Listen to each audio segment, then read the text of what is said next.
Hi, welcome back, everyone. This is your friend Greedy Fanfics, bringing you another fanfiction. Today, we're diving into the first part of What If Deku Had a Danger Sense Quirk. All credit for this story goes to I'm Hyperfixating and Bother Me, so please support them by checking out the link in the description for more details. Don't forget to give this video a like and subscribe to the channel if you want more content like this.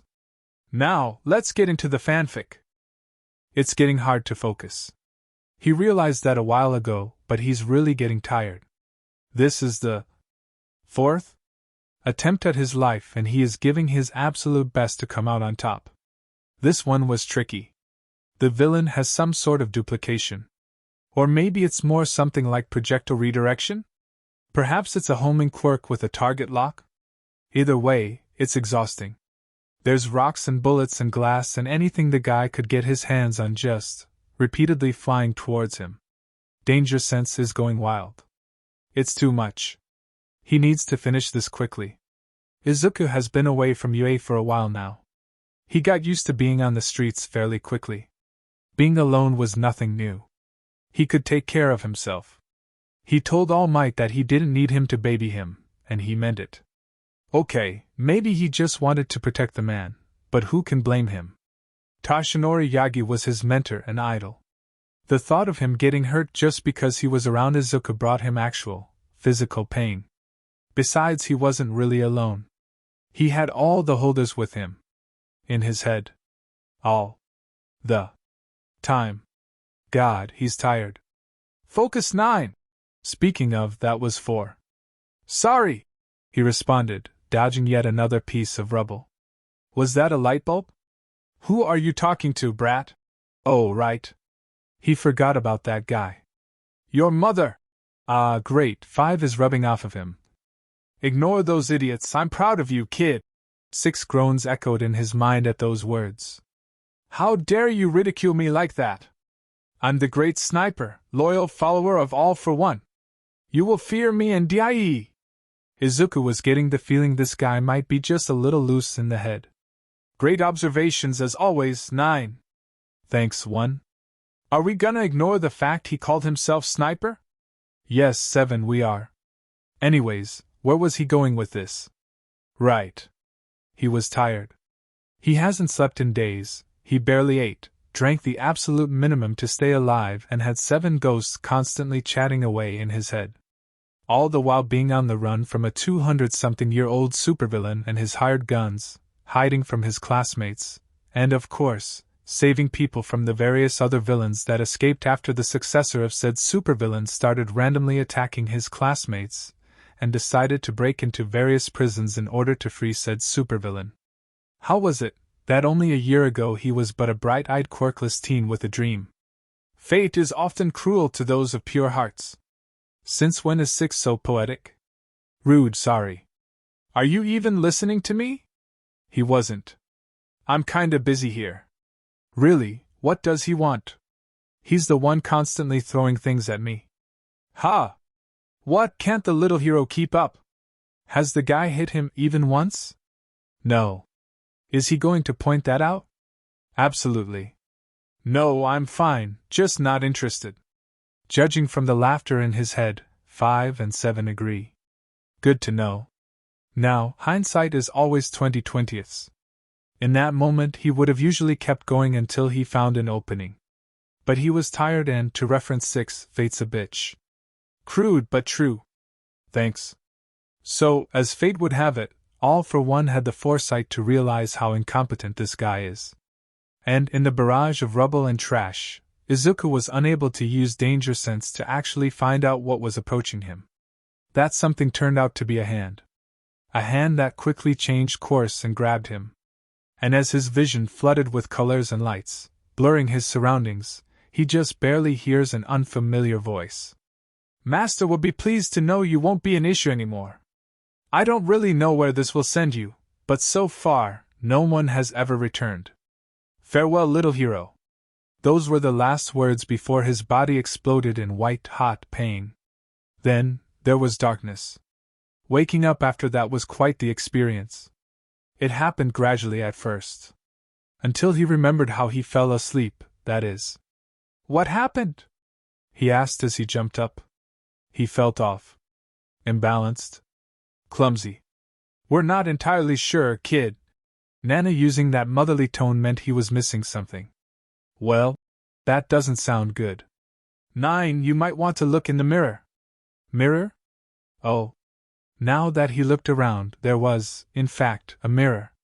Convenient. Oh boy. He was small. Now, Izuku was arguably never really big with his 16 years and 166 centimeters. But he was bigger than this, for sure. He was older too. What? Don't freak out. Easier said than done. 5. Okay, I am not freaking out. But can anyone tell me why I'm currently 9? Ha! 9 is 9! Hilarious. Can he punch ghosts? For all our sakes, let us not find out. We are in quite the predicament, and fighting among each other is certainly not going to help. Let us gather the facts, shall we? 6 is right. What have we got? Well, we were fighting a man named Sniper, who distracted us from another villain, one who claimed to send us away to some place he didn't know. According to him, we are unlikely to return. Okay, 1, what else? We woke up in your 9-year-old body in an unfamiliar bedroom. We do not know the time and date. Most injuries we had are healed, but I do feel some bruises and burns somewhere. Good. Point 7. Also, and that is a good thing, despite being in your currently quirkless body, we do have one for all. Yes. Good. A true blessing. Sassy much? 3 is as conversational as always, it seems. Back to 1's point, I can hear you guys and use danger sense.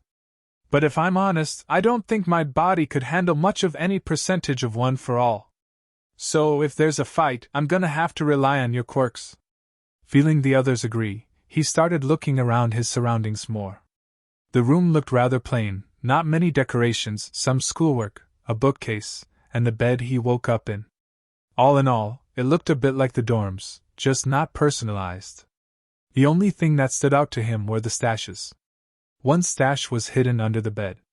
Non-perishables and snacks, not too uncommon but definitely not normal. It looked as if the owner suspected being locked in without food. Worrisome, but they could just be paranoid. It was the other stash that made him pause. Medical equipment. First aid supplies, bandages, burn creams, even needles and string. All of this was, again, hidden in a loose floorboard that he would have missed if it wasn't open. Some of it was used, left open creams and wrappings laying around. He looked in the mirror again, focusing on the bruises, cuts and burns. All treated semi-professionally. He looked at the bags under his eyes, on the pale skin, and suddenly he understood. This was the room of an abused child. Something you want to tell us, kid? Relax, 7. It wasn't as bad for me. The only time I was this beat up was that one weekend where my mom was away, and I stayed with my dad alone. It was a one-time occurrence. Mom kicked him out not long after. I thought your dad works overseas. He does now, still has to pay child support though. Mom said that he left because of his job because she didn't want to answer any questions. Only Auntie Mitsuki knows the truth. At least he thought she does.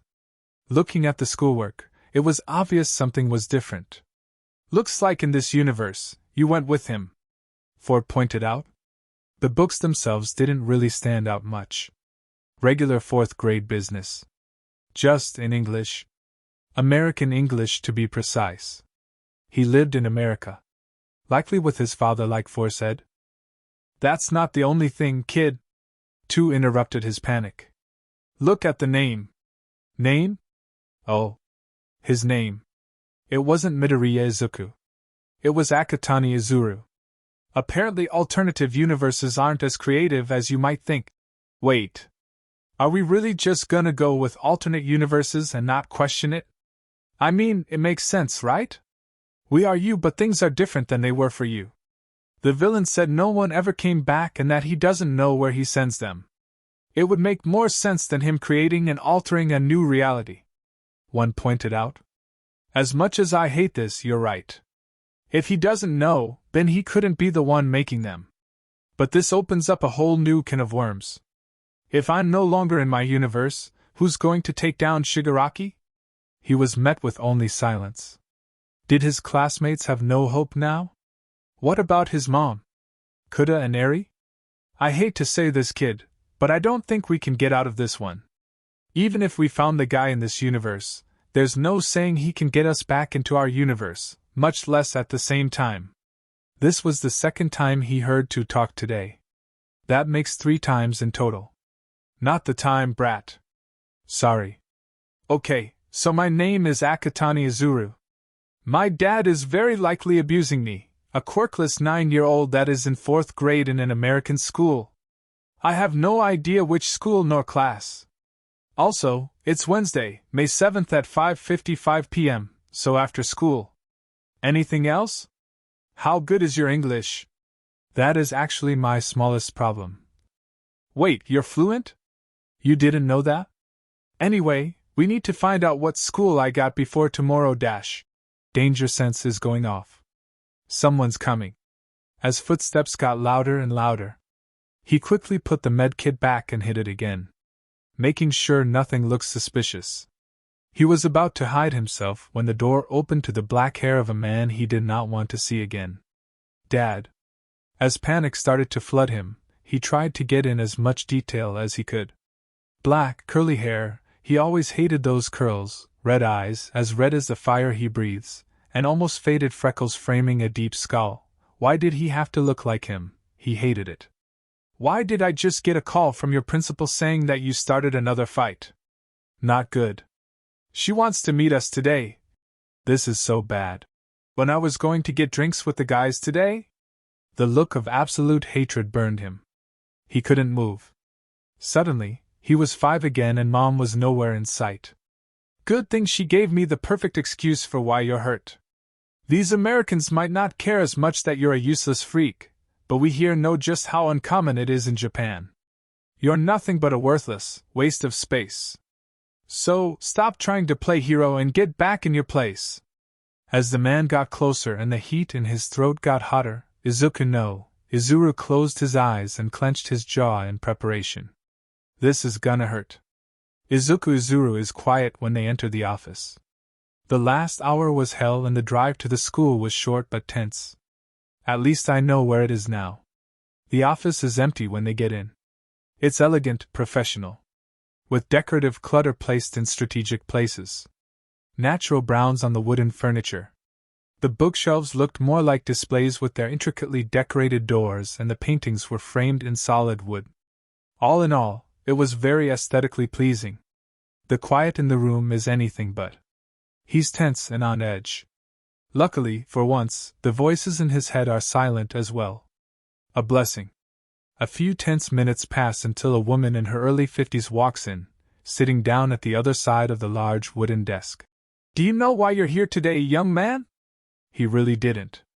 The receptionist mentioned he got into another fight on the phone. Is this true? To think he was glad to hear that voice. I'm afraid so, sir, she said. As much as I commend him on standing up to bullies, he shouldn't make a habit out of fighting. What? I'd prefer that the next time he sees bullying, he should go get a teacher rather than jump in himself. He broke the boy's nose. Kid's got spunk. And the quiet is over. Thanks, 5. I am terribly sorry. He's usually so good and quiet at home. I don't understand why he keeps getting into trouble. His father was as cunning and manipulative as always. He only ever showed his real colors at home when no one saw him. I'm sure that's the case, but have you considered why he lashes out like that? She better not say what I think she's saying. Growing boys are complicated. They need space but also need the necessary amount of attention. Oh no. I know this is hard, raising him all on your own. Perhaps spending more time with him could help? Sounds terrible, thanks. She was not looking at him. If she had been, she could have seen the fear in his wide eyes. The last thing he needed was more time with the guy. His class is planning a trip. They want to spend a week in Florida. Spend some time at the beach and visit Disney. Some even want to see the natural parks. It would be a week with just him and his teachers. But perhaps you would like to chaperone as well? Spend some quality time together? That sounds like an actual nightmare. I haven't heard anything about a trip. Good, stay that way. The permission slips would be handed out this week. It's planned to take place in June. I know the costs are going to be a bit higher than usual, but if you were to chaperone, we could work something out. Okay, so he had until June to get out. Hopefully. I see. I would love to come along. Of course you would. Perfect. And young man? He looked up to her, nervous green meeting satisfied blue. No more fighting, or I'm going to have no choice but to forbid you from going. Hope really dies last, huh? Mosh pit! For once, he agrees with 5. The next day he woke up to an alarm he hadn't set. If he ever got away to talk to the real Izuru, he'll have to thank him. The alarm was silent. It was a small alarm clock put on vibrate and hidden under his pillow. Sad but efficient. His father likely didn't appreciate being woken up at this hour. He didn't find anything that looked like a uniform, so he just threw on a hoodie and jeans. We have to find a way out of here, he murmured, wincing at every major movement. The bruises he got yesterday were turning black. Burns stinging and cuts pulling. While he was used to pain from years of bullying and training, knowing that this pain came from his father, a man that should be far away from him, made the pain just a little bit worse. Mixing up with the mental stress of waking up in this universe, and the general exhaustion of fighting alone for weeks before. He didn't want to go. This school, he didn't know it. He didn't even know what class he'd be in. He didn't know any of his classmates. His classmates. A sudden bout of grief filled him, eyes tearing up. His friends. His family. Will he ever see them again? Are they already dead? Killed by a deranged mass murderer who wanted him. Are they still fighting? Is Mom safe? What about All Might and Aizawa-sensei? What's the point if he can't save them anymore? He heard a sigh filling his head. Like I said, kid, I don't think we can get out of this. They're lost. But we can still make a difference. Your friends likely exist here as well. So does your mom. And so does All for One. Find them. Make him pay in this universe. It's the only thing we can do now. Thanks too. That helped. Since when's he so nice? But he's got a point. Also, wouldn't it be badass to find 8 and punt that potato face together? 5's words make him smile. It would be. If he could reach him. You guys don't happen to know his phone number for this time, right? He said as he finished picking up his bag. He wasn't sure when school began, but he'd rather be early than late. As if the buffoon picks up. Laughed Nana. I think I still know Sorihiko's though. That old fart never did change that landline. Could work, but how likely is that to apply to different universes? Let's use it as a backup. Redundancy is key here, he said, locking the door behind him. Feeling just a little bit better. Walking to school wasn't too hard. He practically memorized the way yesterday. It took about 15 minutes to get there. Now I just need to figure out what class I'm in, he mumbled. Can't be too hard, right? Hey kid, to your left. Looking where 5 said, he saw a kid with a thick bandage over his nose. Seeing him, the boy quickly looked away. He was sweating. Think that's the brat whose nose you broke? Probably. Not complaining. Looks like a jerk. He murmured to himself, feeling rather satisfied with his alter ego. What aren't we complaining about? Said a voice to his right. Looking, he saw a boy with green, long hair. It was gathered up in a low ponytail. Oh wait, that's grass. His hair is grass. Okay. Hey look, it's Doe. Hey Doe, how's your nose? Hee hee, you really got him good this time. Super satisfying. So, how's the main character? Main W what? What just happened? Look, sorry, I know I'm weird and we haven't really talked like ever. But I thought you were so cool helping me yesterday, and since you're always on your own I thought we could maybe be friends, and I'm not mad if you don't want to, but I need friends and you need friends, so I thought we could be each other's friends and dash. He's rambling. They were practically made for each other. Hey, calm down, it's okay. I was more confused about the whole main character thing. He hoped he looked reassuring. He had no idea what's going on. Oh. Well, duh. Who else is a foreign, unapproachable-looking loner that has zero hesitation before punching a bully in the nose? And you're quirkless. Classical underdog main character origin story. He explained, as if it were obvious. Right. I'm Izuru. You can just call me that. This conversation was so confusing. Yeah. I know. We go to class together. But it's okay. I'm pretty quiet myself. I'm the invisible Joshua Smith-san. Call me Josh, Izuru-senpai. Oh, he's a weeb. He chuckled. You don't use honorifics when introducing yourself. Or generally for your own name. Makes you sound arrogant. And if you're in the same class as me, then I'm not your senpai. If you want to use honorifics, you could just call me Izuru-kun. Or, more formally, Akutani-kun. But san and senpai are a bit over the top. He explained. If it's fanboys, he's an expert at dealing with them. Oh. My bad. So, about that main character thing. Izuku tilted his head curiously. Did you know your name could be written as great string? As in kanji-wise? Yes. I did. Because it is. But it could also mean emphasis crane, so you really shouldn't look too deep into that. This kid's fun. Whoa. But just think about it, the strings of fate, and yours is a great one. You're definitely a main character. You're just missing a tragic backstory and an awesome best friend. And that could be me. Well, technically he already had a tragic backstory. He had two, actually. By that definition, Todoroki-kun's more of a main character than Kacchan. What he would give to rub that under his nose. Hey look, the grief's back. Anyway, we should get to class. Miss Jefferson hates tardiness. Good idea, lead the way. He said, a little quieter. As they walked to class, Izuku considered the facts. He could befriend this kid. But he's planning on leaving. And he's hoping for it sooner rather than later. He should try not to get too attached. He's had enough loss for a while. But for now, he's gonna try to get out of this as much as he could. Maybe. He shouldn't. But he could use a friend. When Izuru came in, he sees Josh sitting on a desk in the back. Presumably, that's his desk. The kid's convenient. Josh talks him up a bit more until the teacher walked in. They had English in first period. Which, considering he was in the top 5 of his high school class, was fairly easy.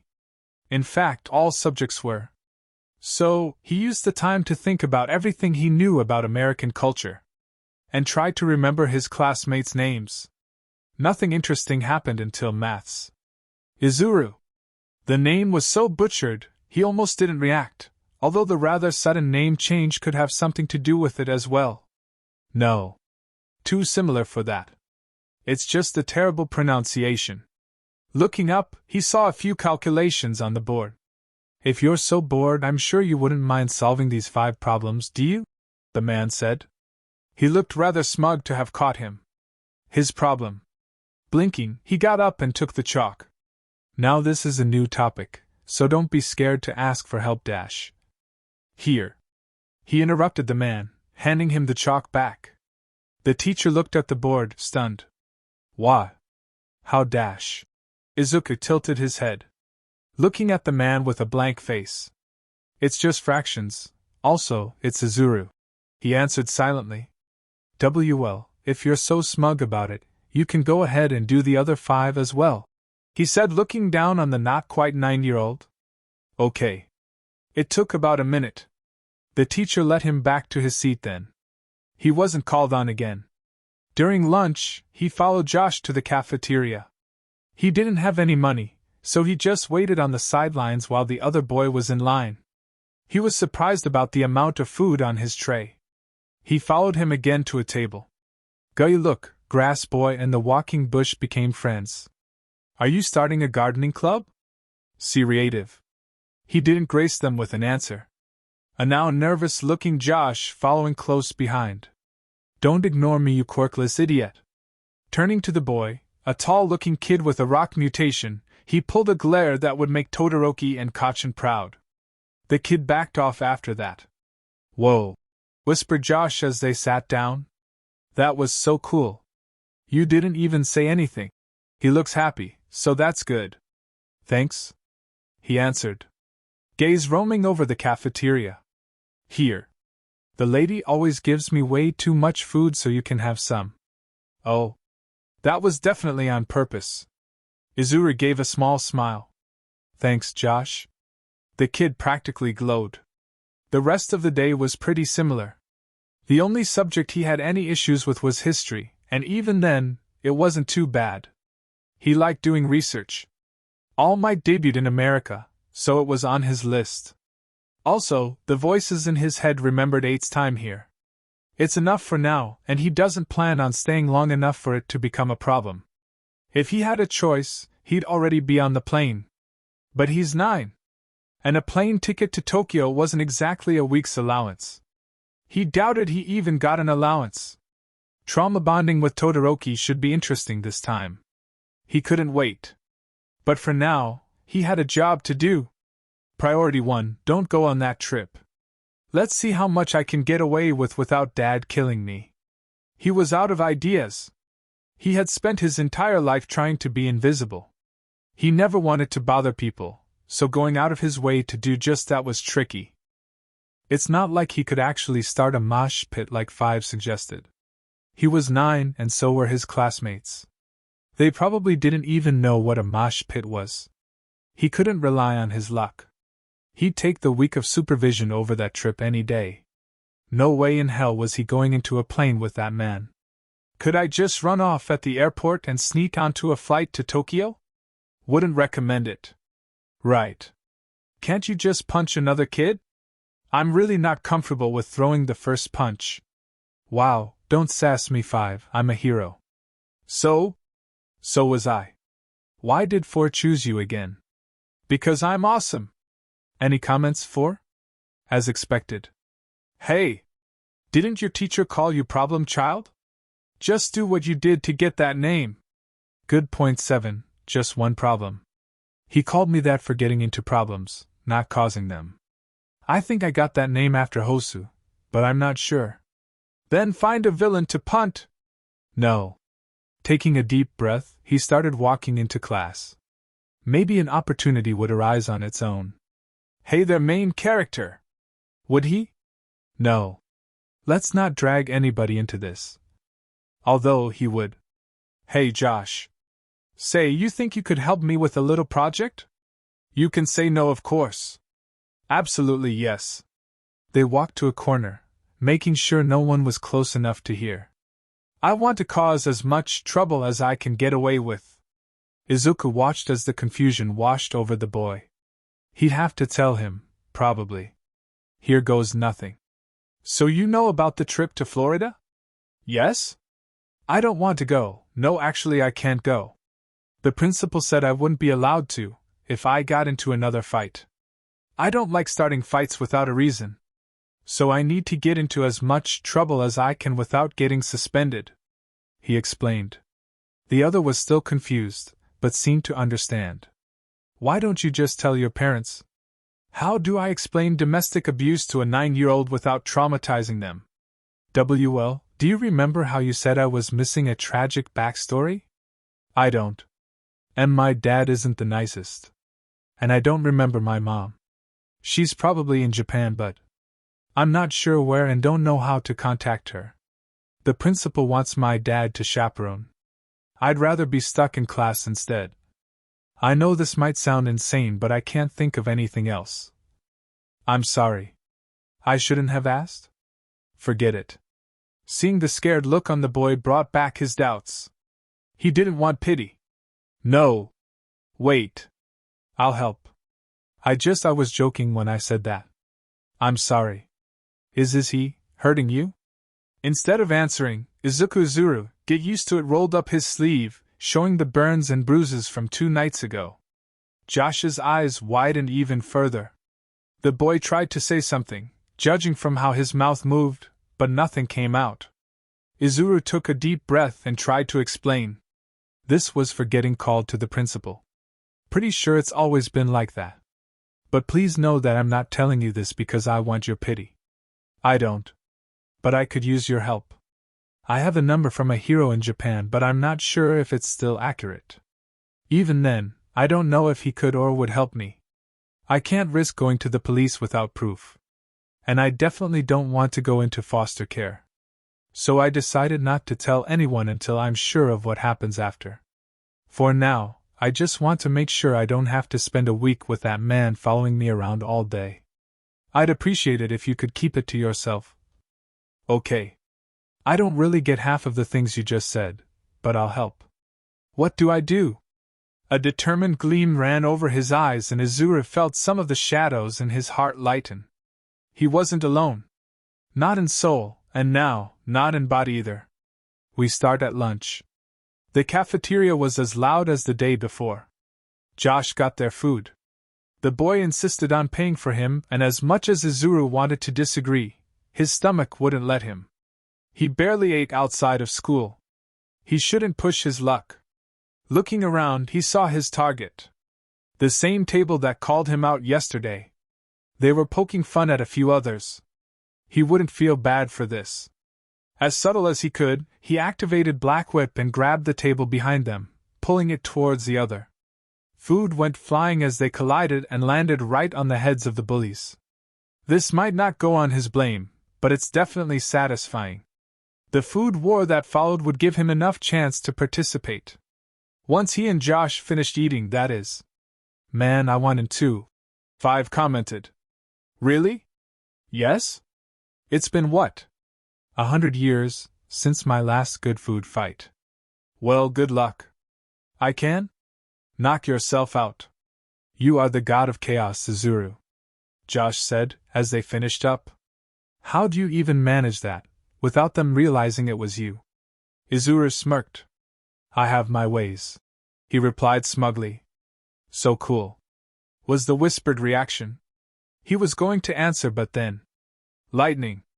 As tiny as it was, he felt the familiar feeling of lightning coursing through him. The world slowed down, and he saw the plate rise up behind Josh. The plate shot out, hitting one of the main bullies, Allison, he thinks, in the face. Slowly, he turned to its origin, seeing the astral form of 5. He was blurry and covered in smoke, much like he was when he first entered the mind space, but he was there. Solid. No one could see him. At least, no one reacted to him. But that didn't matter.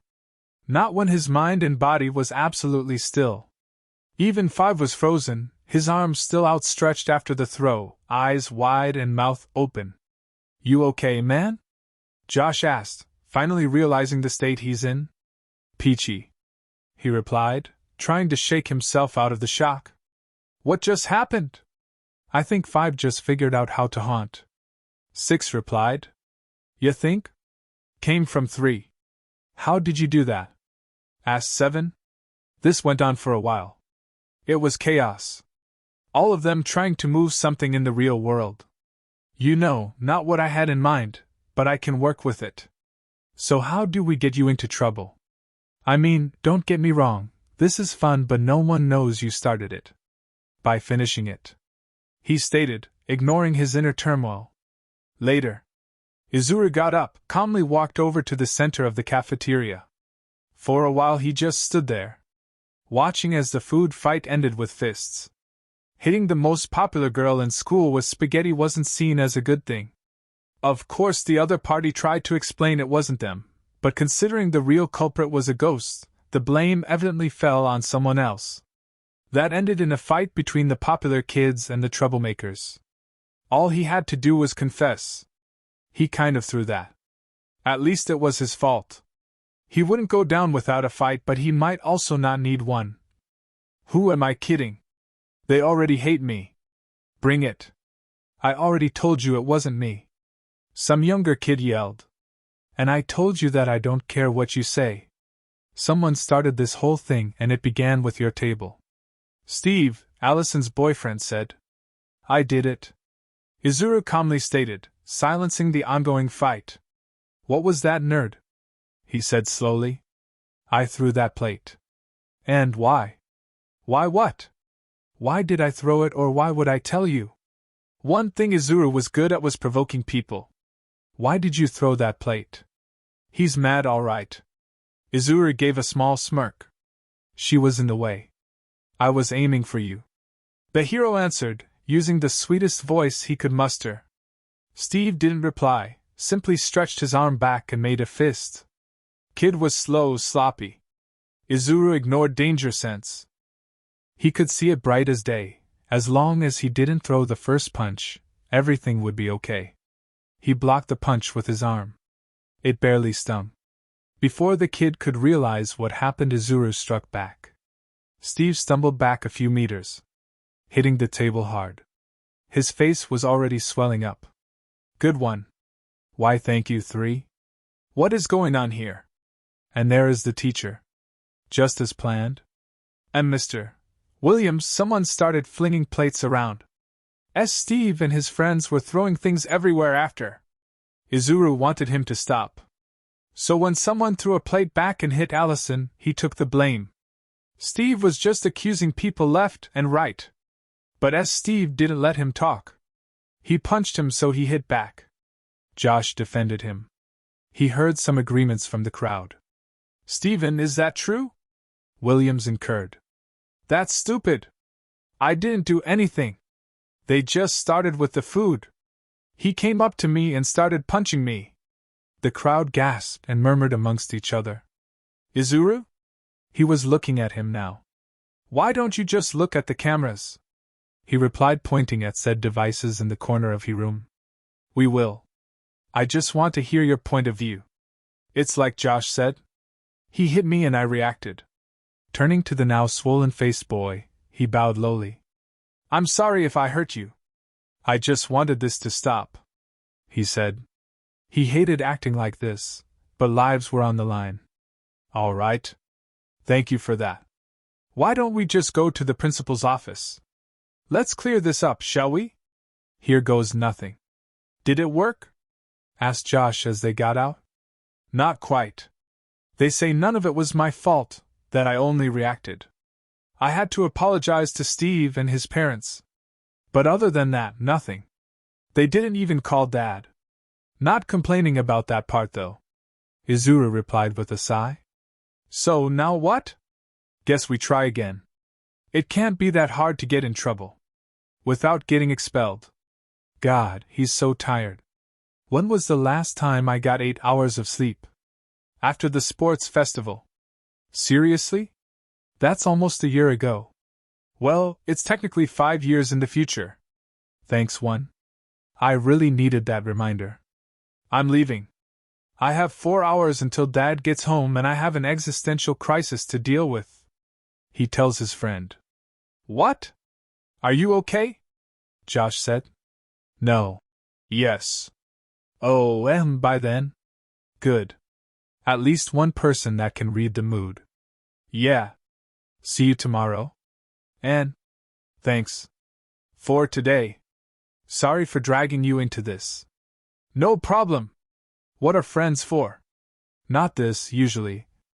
Then again, not the craziest thing he's done with friends. He walked home after another goodbye.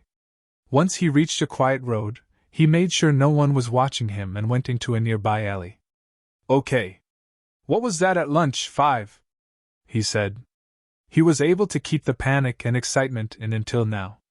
Thinking back to seeing the dead hero launching a plate of spaghetti at the most popular girl in school was both hilarious and absolutely terrifying. You know, I'm not entirely sure. But I haven't been able to do it again. Which part? The picking up or eating it at popular 4th graders? Neither. That was rhetoric. Maybe it was because you let him? 1 said. The vestiges have all been trying to touch things since. It was hard to concentrate on the principal with all the yapping. He had your permission, remember? Maybe. Okay, 7. You have my permission to pick up that can, he said, pointing to an empty soda can lying on the floor. She tried, but nothing happened. Okay. Not permission. Next? Wait, why did 7 get to try? 1 was the one that gave you the idea. Yes, but 7 is the one that annoys me the least, usually. Thanks, brat. She replied smugly. Any other ideas? Silence. Right. Let's just go home. I could use a nap. His nap lasted about an hour until danger sense alerted him that his father was home. The man ignored him, luckily. He didn't make dinner, but Izuru expected that. Instead of trying to sleep again, he got up and took out an old notebook he found with the med kit under the floorboard. Let's see what little old me can tell me. May 7th, 2XXX. Doug was annoying today. He was bothering this kid with a plant mutation. He wanted to cut his hair, laughing about how his dad should mow the lawn more often. I got mad. I didn't wait until he noticed me there. I just jumped him. I think I might have broken his nose. I left after. I don't get it. Why can't people see how useful that quirk is? The kid John? Jonah? Something with a Joe sound. Anyways, he can grow grass like hair. That would mean he's able to photosynthesize. He can even grow flowers. But he seems to avoid doing that, likely due to the bullying. He tends not to eat much, so I'm guessing he can even use solar energy and water as a replacement for regular food. Can he feel the blades of grass? Does it hurt when he cuts it? Can he control its growth? So many interesting questions. I wonder if I'll ever get to ask them. Dad wouldn't let me make friends. I'm not planning on getting anyone else on his bad side. I could hide it. Then again, why would he want to be friends with the quirkless freak anyways? In other news, I'm expecting a call from the schools, so I made sure to stock up on bandages and burn cream. I didn't go to the library because of that. It's been a while since I went. The old man is probably getting worried again. I hope he's doing okay. I'm running out of money as well. I'll have to ask Miss Willow if I can help her out in the shop again. My stashes are getting smaller. I don't want to look in the trash again. I'm gonna take a nap before Dad comes home. Don't worry. I'll take care of myself. I've been doing it for years. So that's what happened, one commented, looking over his shoulder. Izuru looks up at that. Those were the last words the real Akatani Izuru wrote. He seemed like a good kid. It's weird reading something you wrote, but didn't. The journal was old, and there were more. He'll have to look around town for that library and shop. Maybe the older ones say something.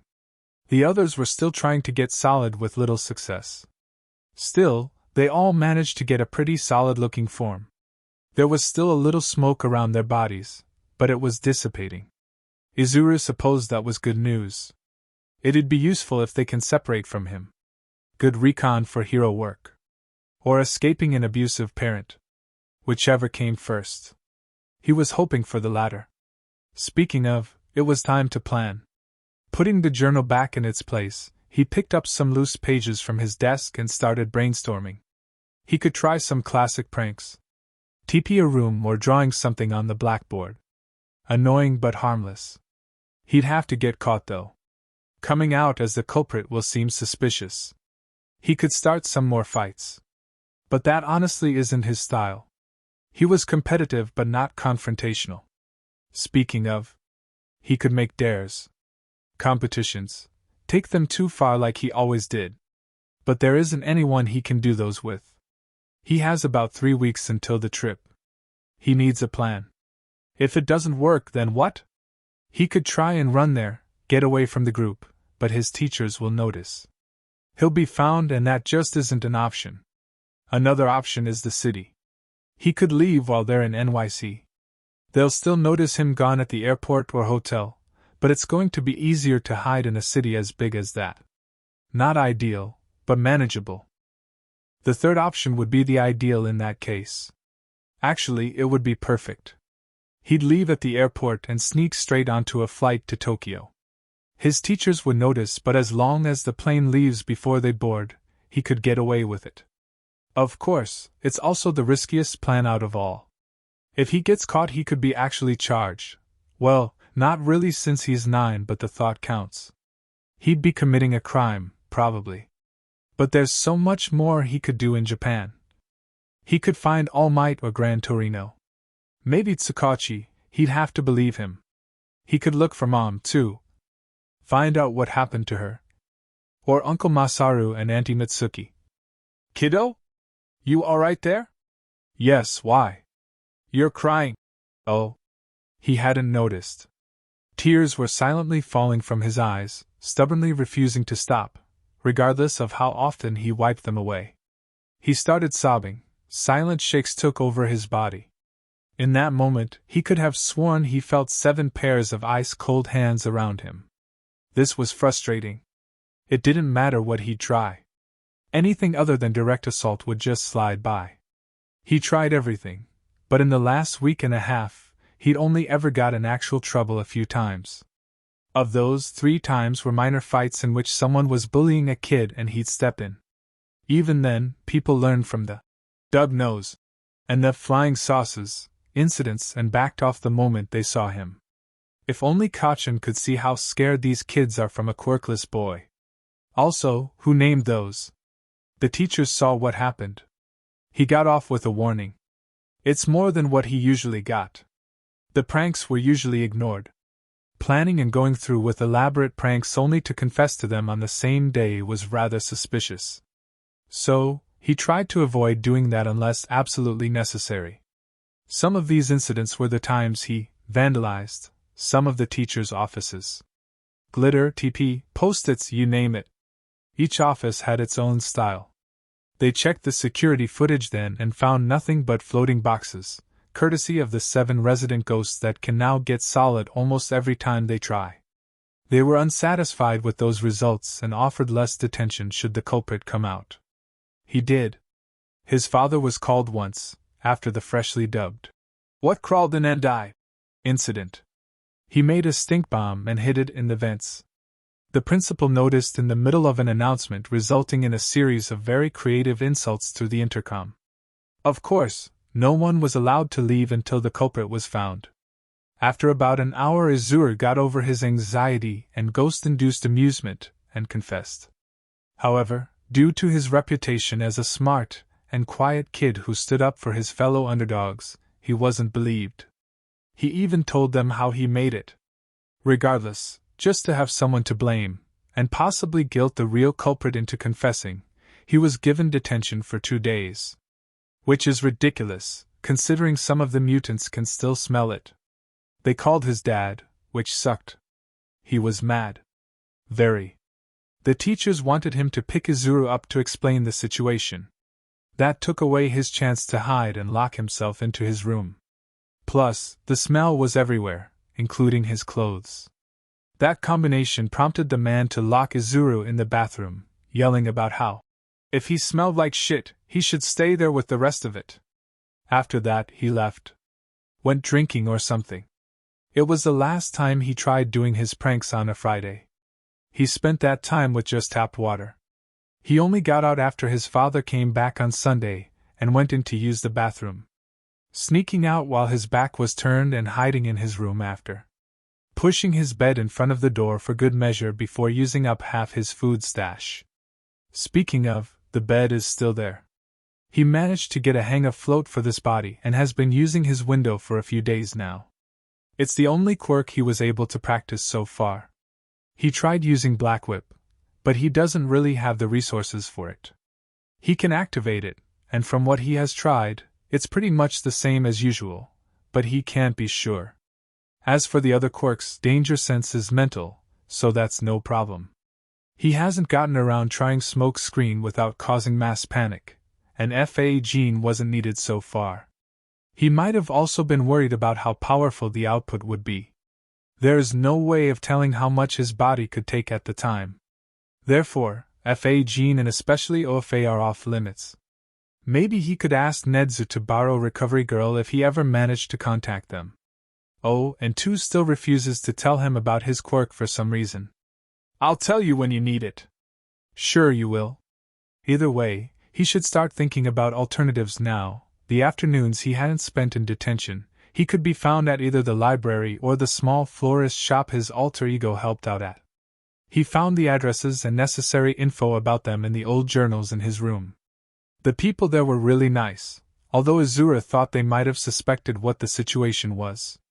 When the old librarian saw him looking at flights on the computer, the man was quick to, casually, talk about the security measures at the airport, and how annoying they were. Speaking of, he did, in fact, find a flight he might be able to sneak onto, if he got through said annoying security. He also found and printed some maps of New York and Miami just in case. Especially the parts of the cities that aren't as nice.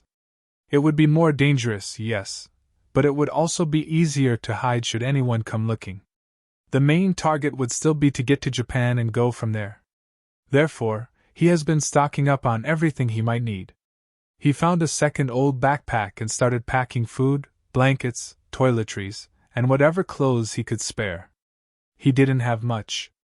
He had a total of 3 long-sleeved shirts, 1 hoodie, 1 pair of jeans, and 1 pair of sweatpants. His pajamas looked more like regular clothes that got too worn to wear outside. All in all, he pretty much lived out of that bag now. He was also spending his time at the library researching whatever could help him survive. From edible plants and how to get them in the areas he'd end up in, to weather conditions and crime rates. Various laws regarding minors and homeless people as well as Quirk laws. He even found some places like soup kitchens and shelters. He marked those on his maps. He also investigated heroes and their patrols of the area. Turns out New York was mostly heroes from one large agency. S.H.I.E.L.D. They had several teams and solo heroes. They even had a few quirkless ones like Black Widow or Iron Man. He really wanted to write that down, but he couldn't waste his resources. Looking into Japanese heroes was nostalgic. All Might's Silver Age costume was one of his favorites, so seeing it in action again made him feel like a little kid. You are a little kid. Shut up, 5. He also looked into some of the others. Gran Torino retired a long time ago, but knowing he even existed in this universe was reassuring. Not everything was the same, however. There were minor costume changes here and there, for example. That didn't bother him, however. What did bother him some was the major differences, however. For example, in this universe Todoroki Ray went to the public about Endeavor's abuse after Toya's death. That meant the former number 2 hero was now shunned. Not everyone believes the woman, so he was still in the top 20, but he's not getting back on top anytime soon.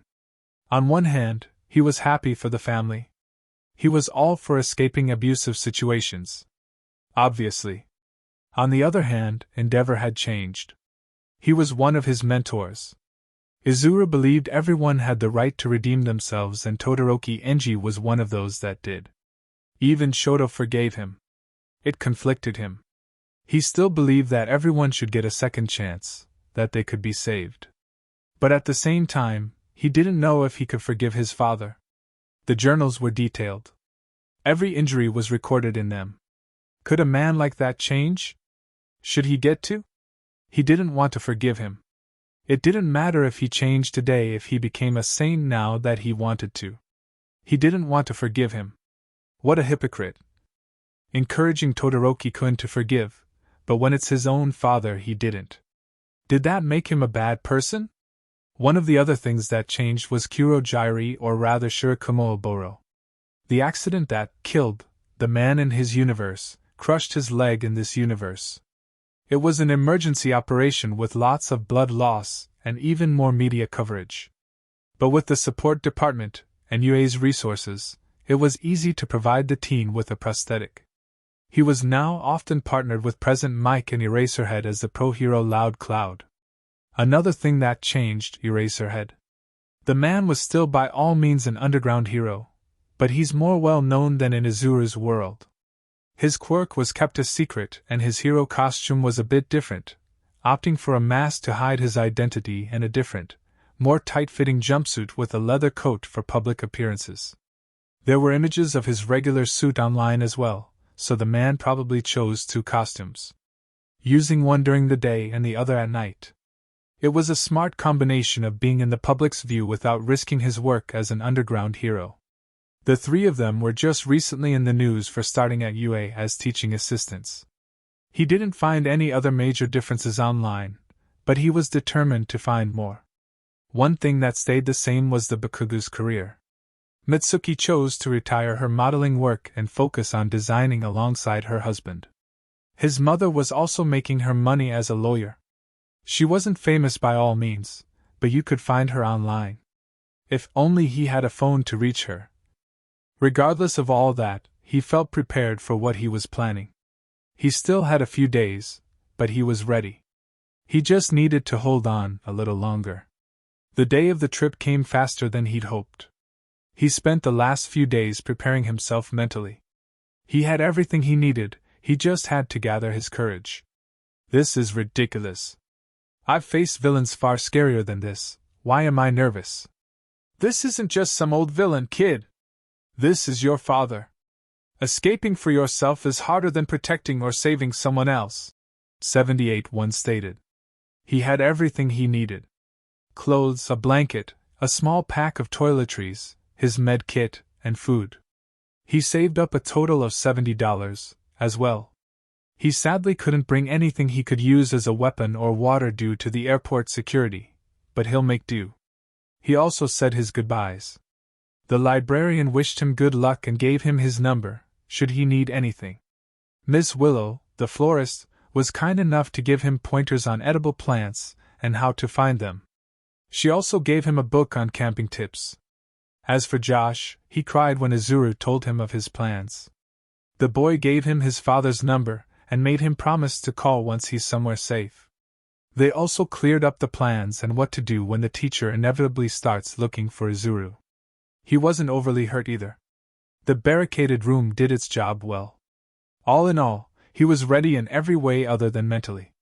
Plan A, escape before they entered the airport, failed rather quickly.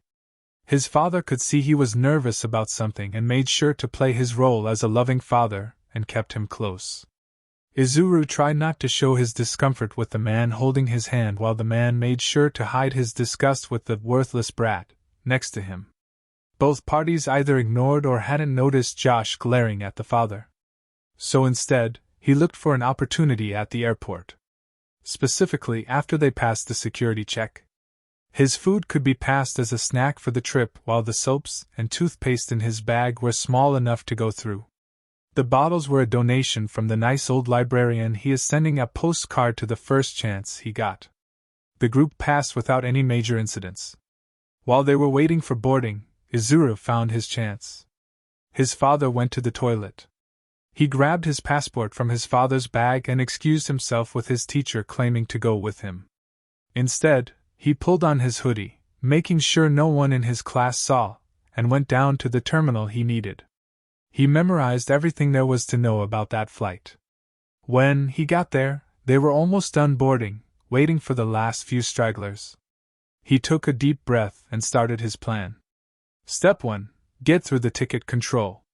He inhaled and faked a loud sneeze, releasing smoke screen at its maximum capacity. Sorry! He yelled over the panic. Sneaking in after the last couple.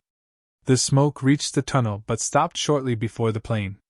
The couple took a few breaths when they reached it. Izuru made sure to act like he belonged there when passing the flight attendants, flashing them a big smile. They returned it, and he made his way to the cabin. Step 2. Find a seat. He didn't have one, obviously. Instead, he went to the toilets and locked himself in. He waited there until he heard the doors close. After that he went out and looked for an empty seat. It was a spot next to the walkway. Perfect for a skittish boy that had no right being where he was. The man next to him looked like a university student. He had a computer bag under the seat in front of him, and was typing away on his phone. The man hadn't noticed Izuru. At the very least he hadn't acknowledged him. He seemed like a great guy. Step 3. Survive the next 14 hours without getting caught. The first thing he did after the plane took off was looking at his passport. It was possible he needed it to get back in, so it was best to check it out. Huh. That's weird. What's up, kiddo? For asked, looking at the document over his shoulder. What's with the name change? I'm not sure. The booklet said his name wasn't Akatani. Instead, he was called Midoriya Izuru. Akatani was Dad's name before he married my mom. It's not too uncommon to take on the wife's name. I never thought much about it. Maybe he changed his name back after he left Mom, but why wouldn't he change his as well? Maybe he didn't want to pay any processing fees? 7 offered. Maybe. According to Dad, Mom left us, but somehow, I doubt that. I'll think about it when we have time. Anything else we need to clear up before getting home? We're taking the bus to Muzurifu. There isn't anything direct. We'll have to take the bus and switch to the train at Kamino. I have the money, but I need to change it at the airport. Can't really pay in US dollars there. I'd have about 8,000 yen. Little less with any fees I'd have to pay. What if we're caught? We drop Detective Tsukachi as a contact, and hope he's actually at the police and friends with 8. If not, we ask for Yagi Tashinori. Yeah, that should get the oaf to come. He never tells people his name. Especially not random American 9-year-olds. We're not American 5. What? We're a Japanese citizen. I literally just put away our passport. So at least they can't deport us.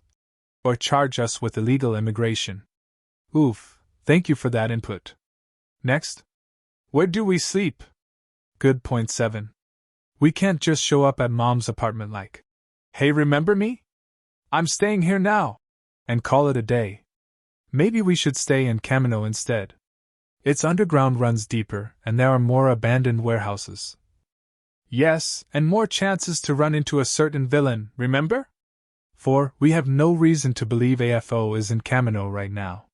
He only moved there after his fight with All Might, which happened 5 years ago. That's this year. What if we won't be able to reach Yagi? Calm down. If he's really in the hospital, we can try and contact Gran. Or maybe go for Yuri directly. Nedzu is smart enough to consider the possibility of a multiverse. Right. Nedzu. He could at least be reasoned with. So we go into Kamino? Yeah, 5. I think we are. Unless we're caught. Then we'll see where fate takes us. You should rest, 9. We're not going anywhere the next few hours. We'll wake you should something come up. Thanks, 1. I will. Rest peacefully, young one. 6. He's not dying. I wasn't saying he was, Shimura. Sure you weren't. Izuru was woken up a few hours later. They were handing out food and wanted to know what he liked. After giving his choice, he practically inhaled the sandwich, getting a slight chuckle from his neighbor. Let me guess, high-energy Quirk. Looking at the man, he had ordered double. Considering his thin build, he was probably speaking from experience. Kinda, Izuru answered after a while. No need to tell the man that he barely ate in weeks. Here, I pre-ordered double when booking. Have some, he said, giving him half of his second sandwich. Are you sure? You don't have to. But I want to. What kind of hero would I be if I let a kid go hungry right next to me? Izuru's eyes widened in surprise. You're a hero? The man put a finger in front of his lips and winked. Now, not so loud. I'm not really known. Especially not in my civilian persona. I'm Peter. You. Izuru. It's nice to meet you, sir. He told the young man. Hey, I'm not that old. No need to call me sir. What brings you to Japan, little man? I'm visiting my mom. Dad lives in the US. Again, no need to tell him. Ah, that's real cool. Moms are great. She nice? Okay, weird. Yep. She's the best. I like being with her much more than Dad. But they say I can't. Not technically a lie. Just that they was really just his father. That's good. Say, how come your dad didn't get you extra food for the flight? Straight to the point, huh? I didn't know you could do that. I don't think Dad knew either. Again, not technically a lie. Ah, all right. Well, you better tell him for next time, Kay? Okay. Nope. They end up talking some more and even watched a movie together. The flight attendants probably thought they were related or something. They didn't seem suspicious, and he was playing nice. One of them even gave him extra snacks. When the plane finally landed, it was morning. It was really weird. He got on the plane at 9 a.m., now it's 10 a.m. the next day. Is this what people mean when they say they're jet-lagged? Izuku grabbed his bag and was one of the first to get off. He feigned his stress as excitement. There was a passport check at the entrance. He wasn't sure if they cross-referenced it with the passenger list. However, he saw someone struggling with a clearly broken mechanical door and a luggage cart. So, being the lovely and helpful boy he is, he went to hold open the door for the man, seeing that the inside was where the luggage was brought out to the conveyor belt. Perfect. The man thanked him, and he used his chance to sneak in. Hiding behind boxes and suitcases, he jumped on one of the empty conveyors and crawled through the hatch. He didn't waste any time to run out to the main hall. Once he got there, he headed to one of the money interchange booths and got his yen. By the end he was left with a little over 7,000 yen. After buying his bus ticket, he left towards the exit, stopping to get some fresh air there. Welcome to the land of the rising sun, baby. 5 exclaimed, making him laugh. I can't believe this worked. He whispered in awe. Sure, he was still stuck on the streets, but he was out. Free. For a while, he just stood there. We should move. 4 sounded worried. What's wrong? We're being watched. What? By who? The guy from the plane. He's talking to someone. About us, it seems. Okay, let's go then. I'm not getting caught now. The buses are to your left. Thanks, 6. He left without showing any sort of discomfort. They're following us.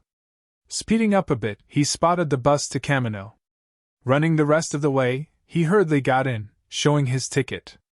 As the bus drove away, he saw his pursuers. Peter and a man he recognized as a Japanese hero. Takeshita, he had a bamboo quirk. I keep running into plant people. They seem dissatisfied with him getting away. I'll have to be careful not to run into them anymore. What do you think caught his eye? Probably the fact that we didn't pick up a suitcase. And that we were here on our own. Or maybe he caught us sneaking in. Or, I get it. Good God. Good ghost. Don't patronize me. Okay, 5. About an hour later they arrived. Kamino looked like what he remembered. Okay, to be fair, I was here like twice. He could see the station. Taking the train to Mizudafu would only take a few hours. It could also get rid of his maybe pursuers. You think they'll follow you? If they really suspect I just ran away from my father while skipping continents, they should honestly. I would. I never told him where Mom lives, but then again, he can just look into the registry. He is a citizen, shouldn't be impossible to find out where he is. Let's head for the station, we can always change our mind on the way. Good point, no use overthinking now. It would have taken about 10 minutes to get there, but how is it possible that there was a total of 3 villain fights? I don't think I've encountered a single one in the US. He asked, forcing his body not to interfere. It was hard not having his license anymore. Japan works differently. What do you mean, 1? Well, if what I'd gathered during Toshi's time there, heroes are rarer and far less restricted there because of the many vigilantes that appeared the moment people started getting quirks. Quirks also appeared decades after Japan and are far less common. So, since quirk usage is technically not illegal, so long as you don't hurt anyone, it means less people are declared villains. Huh, but doesn't America have one of the highest crime rates? Well, yes, but the heroes mostly focus on the bigger fish, so the police take care of these small Thai villains we see here. Ah. So, it's really just better hidden. Yep. Cool. By the time they got to the station it was 10:45. So, where are we going? 7 asked. If we stay, we could find a warehouse or something to sleep in. There are more here than in Mizudafu. But there are also more villains, and there are at least 2 heroes that could look for us here. Yeah, that. There's less of that at home, but it's also gonna be harder to find a place. Then again, we'd know the area better. And we'd have the beach there for free supplies. There's bound to be something we could scavenge out of the trash there. Maybe there's even something he could sleep in. I've pulled a few cars out of there. Strong boy, Five whispered. Okay, we could also make some money recycling. And build up our body again. We need control of OFA as soon as we can. Good point. 9. I believe there are also less heroes patrolling the area? Yeah, little to no people are around that beach.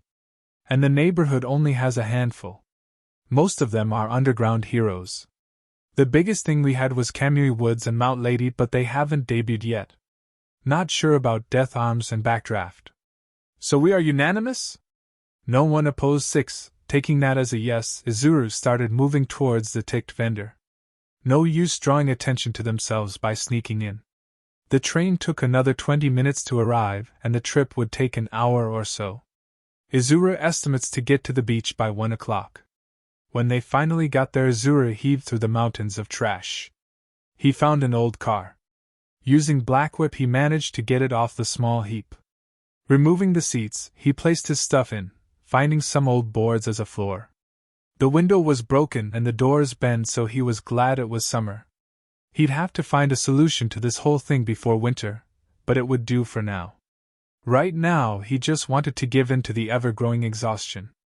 So he decided to do what he always did when he didn't want to think nowadays. He slept. The sun was setting when he woke up. He didn't really mind, less chances at being spotted. Climbing out the car was easy enough, and no one in their right mind would be around at this time. Izuru decided he might as well start training.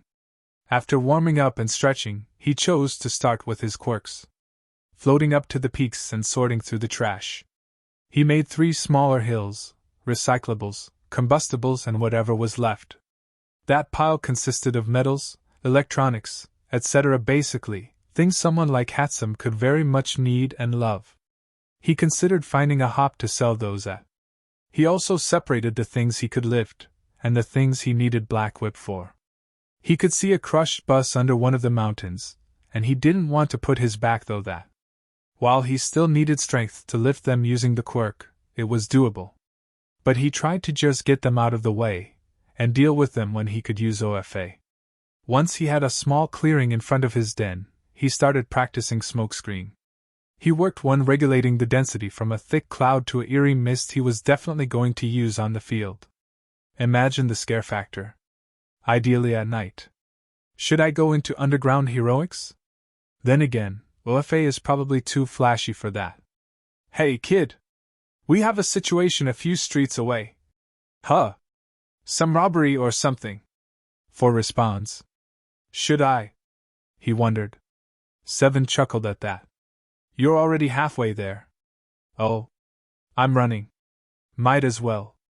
Peeking around the corner of the alley, he observed a ragged-looking man hold a young woman at knife point. We'll have to be careful. Don't wanna alert the heroes about a crime-fighting child in the area. He thought, climbing the building with float. He'd have to steal some of Eraserhead's moves, but what he doesn't know can't hurt the man. Once he's in position, he unleashes Black Whip and suspends the robber in the air, arms bound to his side. The woman doesn't hesitate to run, and Izuru slams the guy against the wall before dropping him unconscious on a nearby dumpster. Now, normally he'd call the police. But that's a bit hard without a phone, so instead he ties him up with an old sweater he found and leaves a note. This guy is a robber. Trust me. Not his best work, but it'll have to do.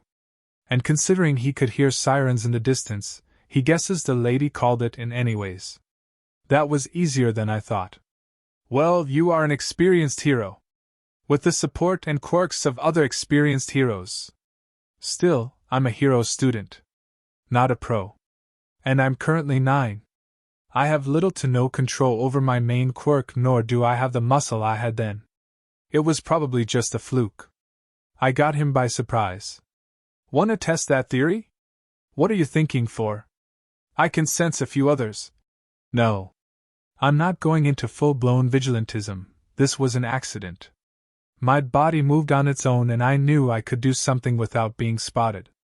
I'm not risking my chances like that, he said, heading to the closest criminal he can sense. Lo and behold, he was walking away from the beach. In the middle of the night. towards the next threat on his radar. Old habits die hard, it seems. This is gonna end so badly, I can feel it. Surprisingly, he survived. He managed to take down a total of 12 criminals too. Mostly with hit-and-run tactics, but still. Shouldn't you all be discouraging me from illegal nightly activities? Half of us were vigilantes, 9. One concluded. We're not exactly role models here. They actually called me a terrorist. 2 added. I worked for him, so same. Even 3 had something to say. Vigilante and hermit here. 4. I'm actually the first legal hero. 5 added. Still was a bit tricky though. We didn't really have all that many laws about hero work. Is anyone here not a criminal? He asked, interrupting the roll call. I think all of us have committed at least some first-degree vigilantism. Even Toshi. That's how we met. Of course it is. Okay, if we get caught, I'm blaming you. You possessed me. Stop laughing, 5. Are we continuing with the element of surprise, or are we actually planning to show ourselves? And what do we do if there's a hero involved? Run. Thank you, 5, but I meant what if that's not an option? Oh. Hide. Anyone else? We could ask for our usual contacts, Nedzu, All Might, Naitai, Torino. Okay. If we're hurt? I know how to take care of injuries. You just have to get me materials and I'll show you. Thank you, 4. If we're knocked out? We'd have to work on us getting solid while you're sleeping. We'll treat your wounds and get you to safety. Good argument for the I'm possessed shtick, 2. Thanks, 1. You'd really sell us out like that? Yes. Rude. You're already dead, they can't do much of anything. Except maybe calling an exorcist. Great, now I'm curious if that could do something. It's been a while since I've worked on my analysis notes. Don't let the kid look into this, please. Slapping his cheeks, he got back to work. He's been looking through dumpsters for anything edible. Ideally without any mold. I can think about hobbies when my necessities are met. He mumbles. Another thing he hasn't done in a while. He's not sure when that happened, but it made things easier. The last thing he needed was a visit in a mental hospital because he was caught talking to dead people. Although, no. Not for that. Then again, no one before me could talk to them. You're not crazy. Are you sure, 1? Well, you're not hearing voices at least. Heh. Thought so. Therapy is probably a good idea. Yep. Later. Food now. Finding some leftover lunchboxes that still looked edible, he made his way back to the beach. Climbing into his makeshift nest, he ate before going to sleep. He'll be nocturnal for a while, that was fine. Just until he got home. Wherever that is. The second day, he woke up earlier than the last. Surprising, considering how exhausted he felt. However, that did mean the shops were likely still open. I should look around town. Maybe I could find a way home. Or food. Maybe some clothes. Yeah, about that, why don't we just show up at UA's doorstep? 5 asked. Because I don't know if Nedza knows about OFA in this universe. I can't just walk in and expect them to believe a 9-year-old homeless runaway about being not only a time traveler but one from a different universe who was chosen by the current number 1 hero to be his successor in order to beat his potato-faced, 200-year-old supervillain of a nemesis and the guy's crusty adopted son. That not only has up to 7 quirks but also can speak to the ghosts of the predecessors he got those quirks from. I mean, I barely believe it. Tsukachi could confirm. That I'm not lying, yes, however that still doesn't mean it's true. I am confused? He sighed.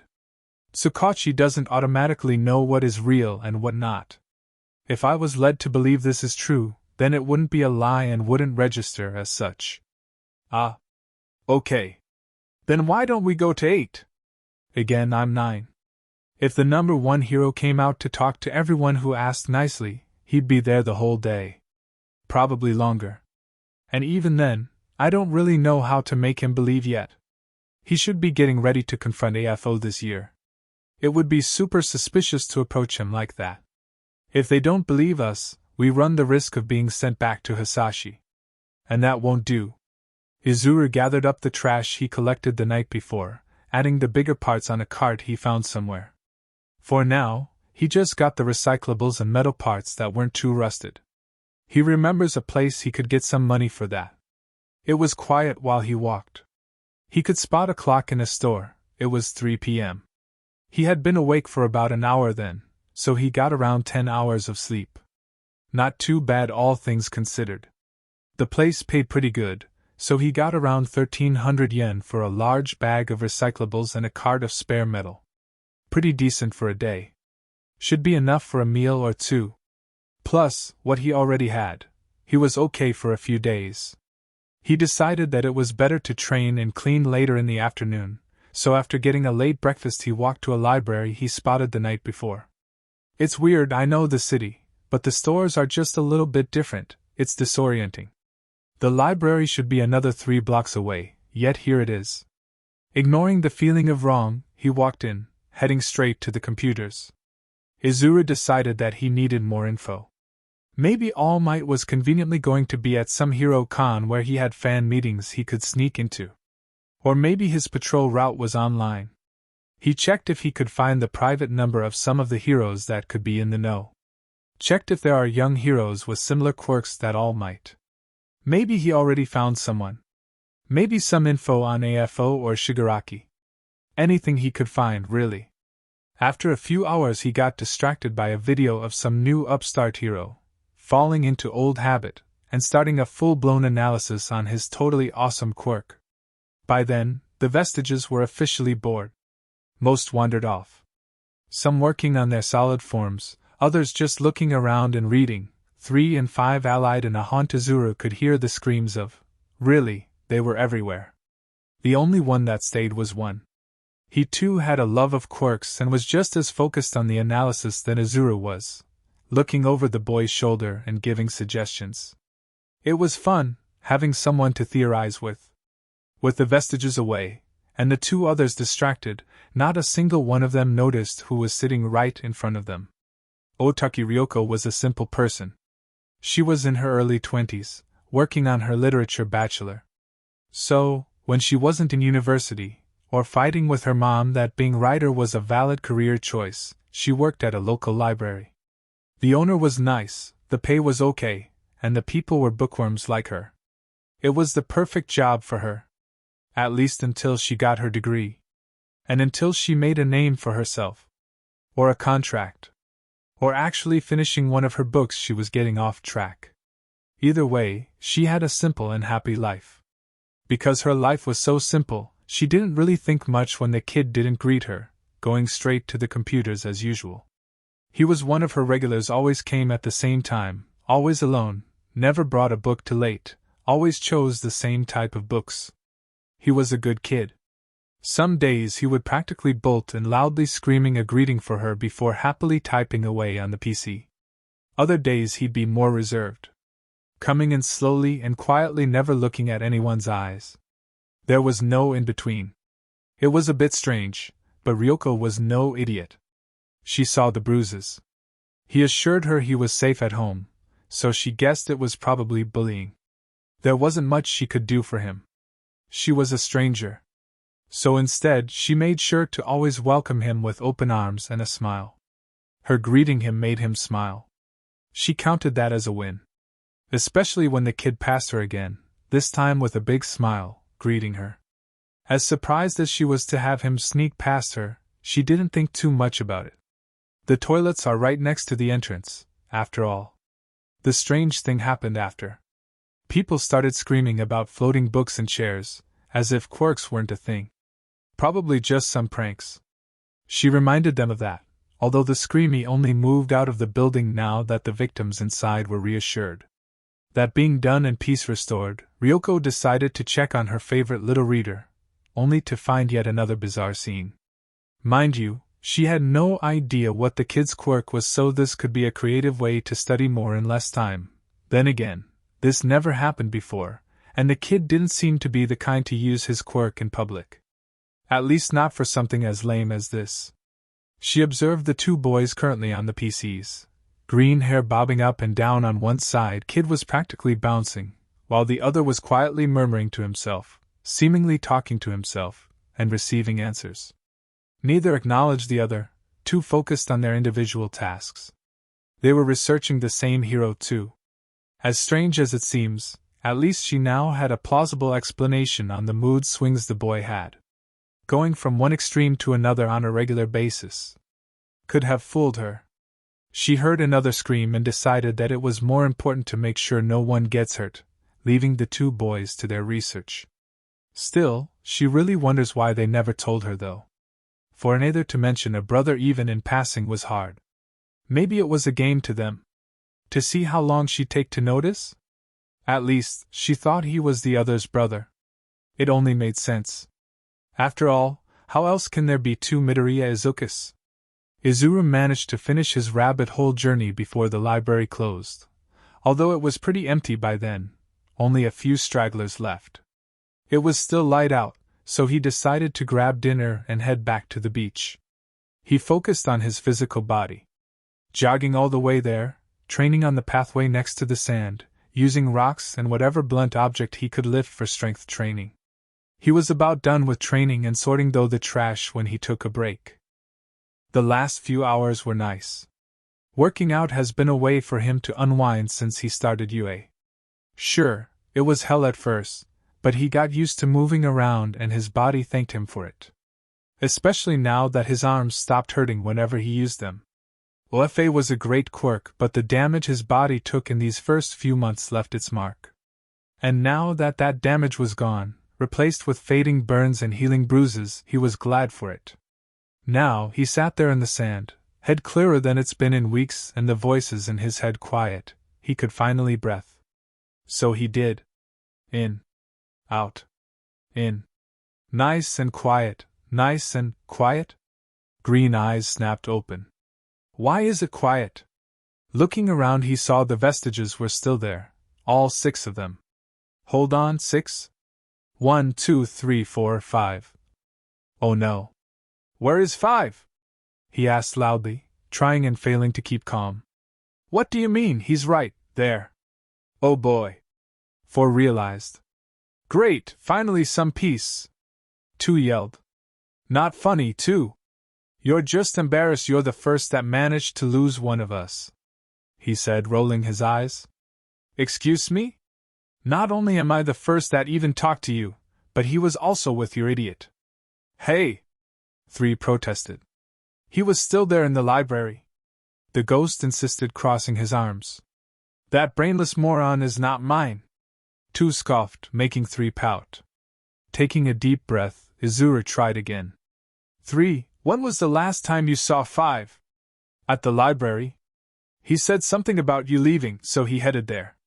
Don't know what he was stressing about since we stayed another 10 minutes or so, he explained, shrugging. Has anyone else seen him since? The boy asked, hopeful.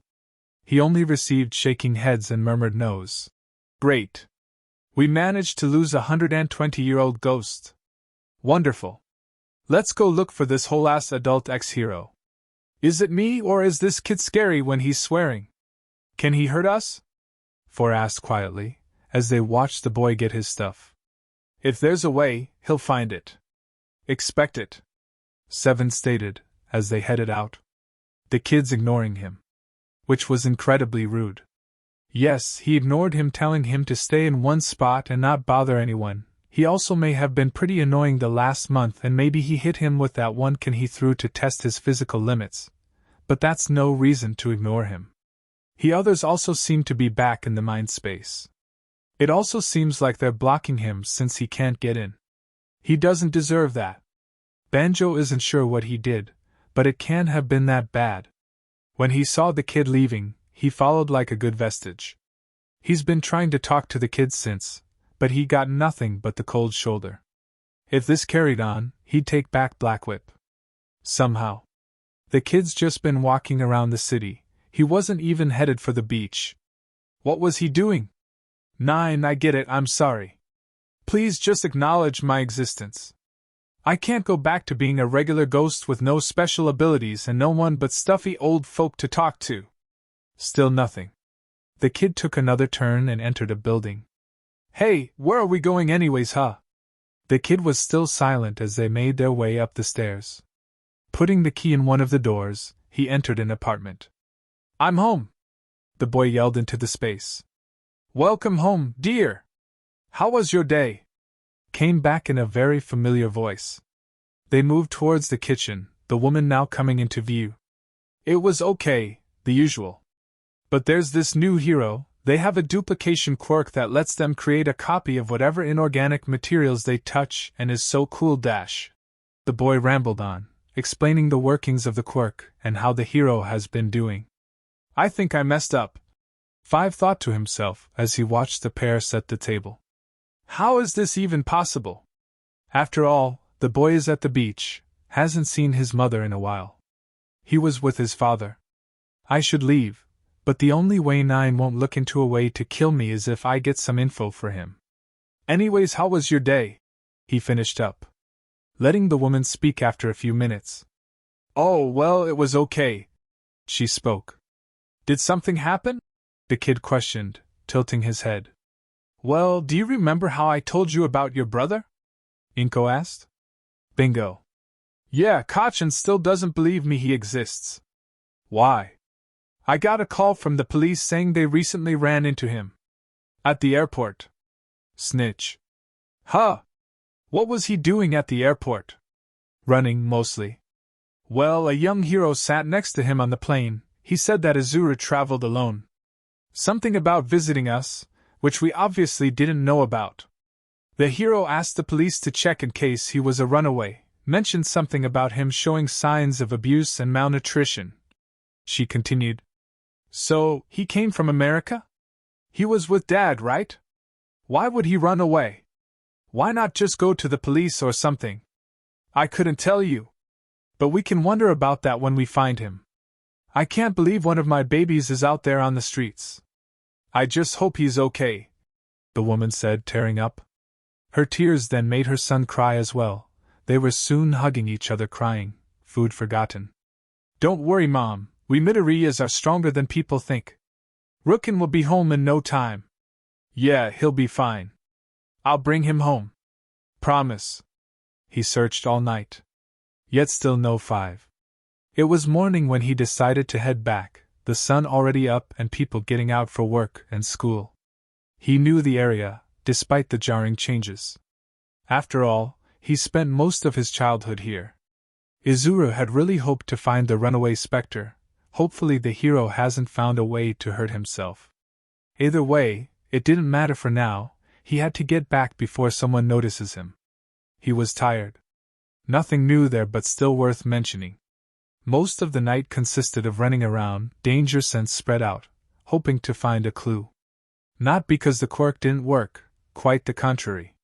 He was attached 4 times and stopped like 7 other crimes. It helped against the stress, at least. Who knew beating up villains was so relaxing? The hell are you doing here, nerd?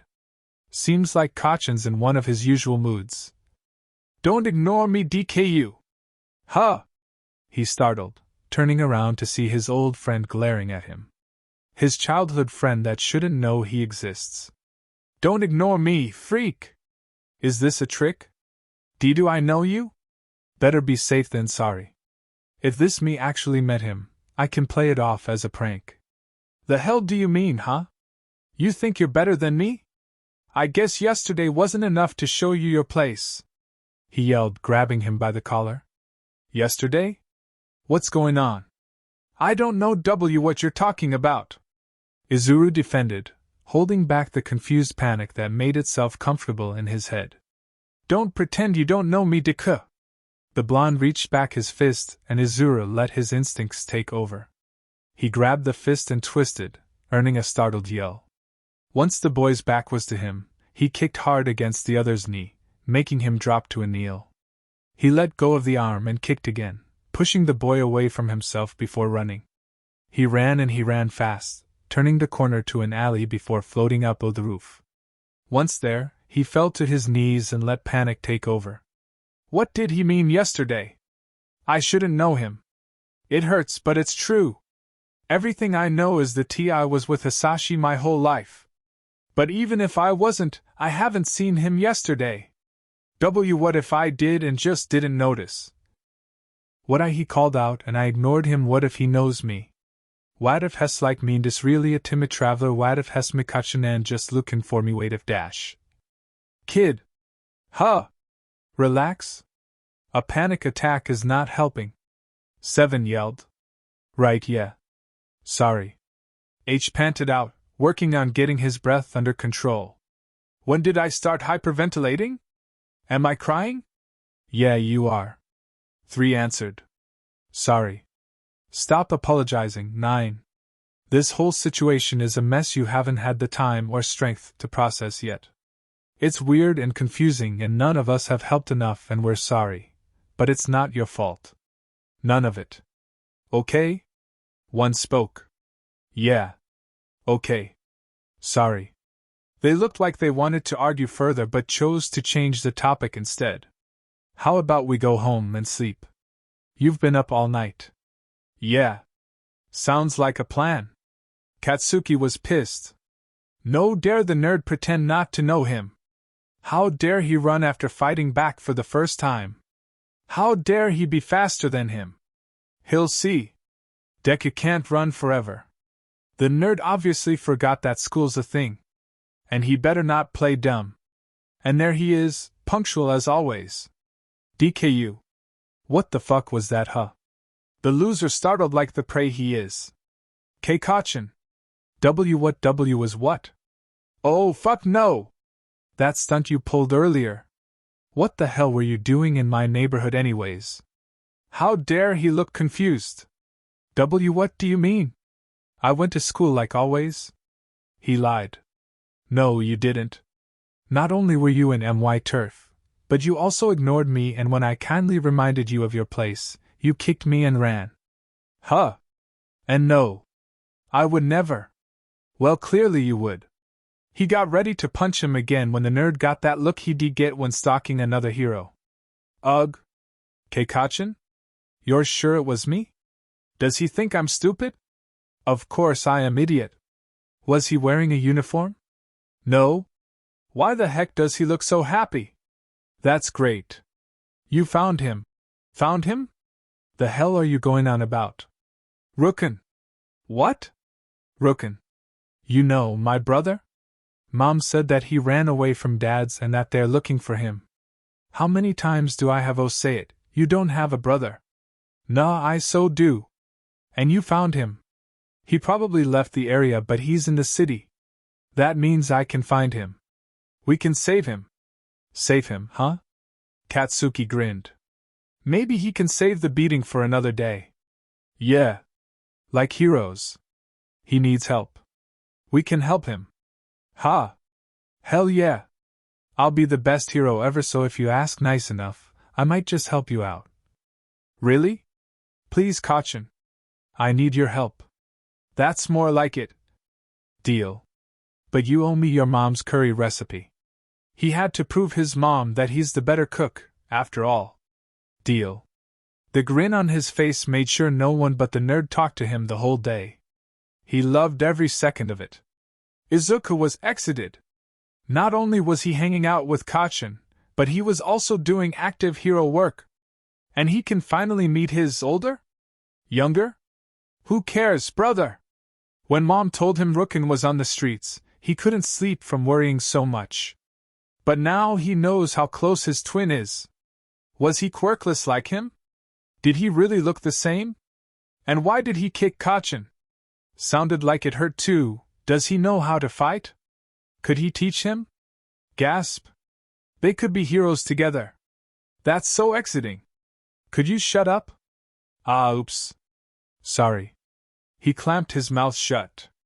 Does Rookin also mumble? He better not. Dang. So where we looking, nerd? Good question. I found this map of the city in the library. The lady said she doesn't need it. We're looking for some place you can sleep without anyone finding you. Huh? Why does it have to be hidden? Because the police are looking for Rookin. They would have said something if they had spotted him somewhere. Unless he only got here today. Huh.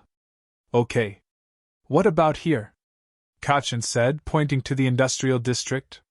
There's a bunch of empty lots here. The extras have dared me into some. It's possible, but it's really far too. If we assume that he woke up in the morning, he couldn't have gotten so far, unless he was awake during the night. He put the map on the floor, fixating it with some rocks in the corners. Suddenly a cool breeze swept over them, and a small pebble fell on the map. What about that? The blonde said, pointing to the pebble. It was over a beach. A very well-known beach. Dagoba. That's perfect. No one goes there. At any hour. You're a genius, Kachin. The boy drank the praise up, nose raised. Obviously. He murmured. Unknown to the boys, the ghost guarding them complained about unjust credit. So, now what? The explosive boy said once they got to the beach. The boys are smart, no doubt. But Banjo was getting impatient. So he started for where he knew his ward was. The others perking up at his arrival. Hello there, he yelled, good-naturedly. 5. 6 started. Banjo knew that tone. It meant he was in trouble. Hee, what? Were you worried about little old me? Yes. We were worried. 2 yelled. Whoops. But, I have good news. He defended. What, Banjo? Oh boy, he's pissed. Turning to the freshly awoken boy, he wondered if a dead man could sweat. As toxic green eyes pierced him, framed in dark circles Banjo knows weren't just from that night, the boy resembled a tiger assessing his prey. The fact that he started slowly crawling out of the car didn't help that image. I found your mom. What? Before he could answer, a bang was heard behind the mountains of trash. The boy was instantly on high alert. He rushed up. Running inside the maze, he made sure to stay hidden. The other ghosts went ahead, scoping the situation. Everything happened so fast that Baho was left staring for a minute until he could process everything. Naturally, he was the only one that didn't perceive a threat since he knew what's up. 9. Wait. He didn't. Stopping only then they were close enough to hear voices. That was when 2 spoke. What the actual fuck? Understandable reaction, really. Banjo was also very confused. What is it, 2? 9 spoke over their bond. It's you? 7 answered. What? Kid asked before carefully stepping forward to see himself. Green met green and the other boy was forgotten. Slowly they approach each other, eyes wide. One in confusion, the other in fascination. Aruken? Before he could even try and comprehend what just happened, his arms were full of, well, himself. Grunting a bit at the collision, he wrapped his arms around the other on instinct. Taking in the scent of ink and paper, the shampoo he used at that age, and the unmistakable perfume his mom favorited, Izuru tried to silence the 100 of thoughts running through his head. The other was talking, he realized, but he couldn't hear. He vaguely realized his shoulder was wet. The boy Izuku? It's probably Izuku, was crying, and he thought that were his mind in a better state he'd be too. Instead, he could barely feel his body. Turns out suppressing your panic and shock for weeks wasn't healthy. Who'd have thought? The other 2, Kachin and probably Izuku, were still talking, but nothing came through until. Do you have anything you need here? Mom is going to be so happy to see you. She was really worried, you know? His doppelganger said. Worried? Why would she be worried? Logically, he knew his mother should know of his existence. His father did too, and while you can be a father without knowing the whole giving birth process, rules that out for mothers. So yeah, Inko probably knew about him, but why should she be worried about him? How did he even end up there? By the time he was conscious again, he had his bag in hand, the other occupied by warm skin. He followed the appendage to see his brother? He really needs some answers. They were walking. He could tell where they were. Has been there the previous nights. They moved on, familiar streets filled with unfamiliar faces, until they stopped in front of an apartment complex, a very familiar one. That was home, his home. It looked just like in his world before the war, that is. They walked up the stairs because his mom taught him not to use the elevator unless he absolutely needed to. They had a row of sickly and elderly neighbors who needed it more, and opened the door to his home. It looked so similar. Newer, younger leathers, less stains on the carpet, less picture because they weren't made yet. One stood out in particular. It was there in his world too, the family photo taken on his birthday. Mom still in the hospital bed, Dad at her side.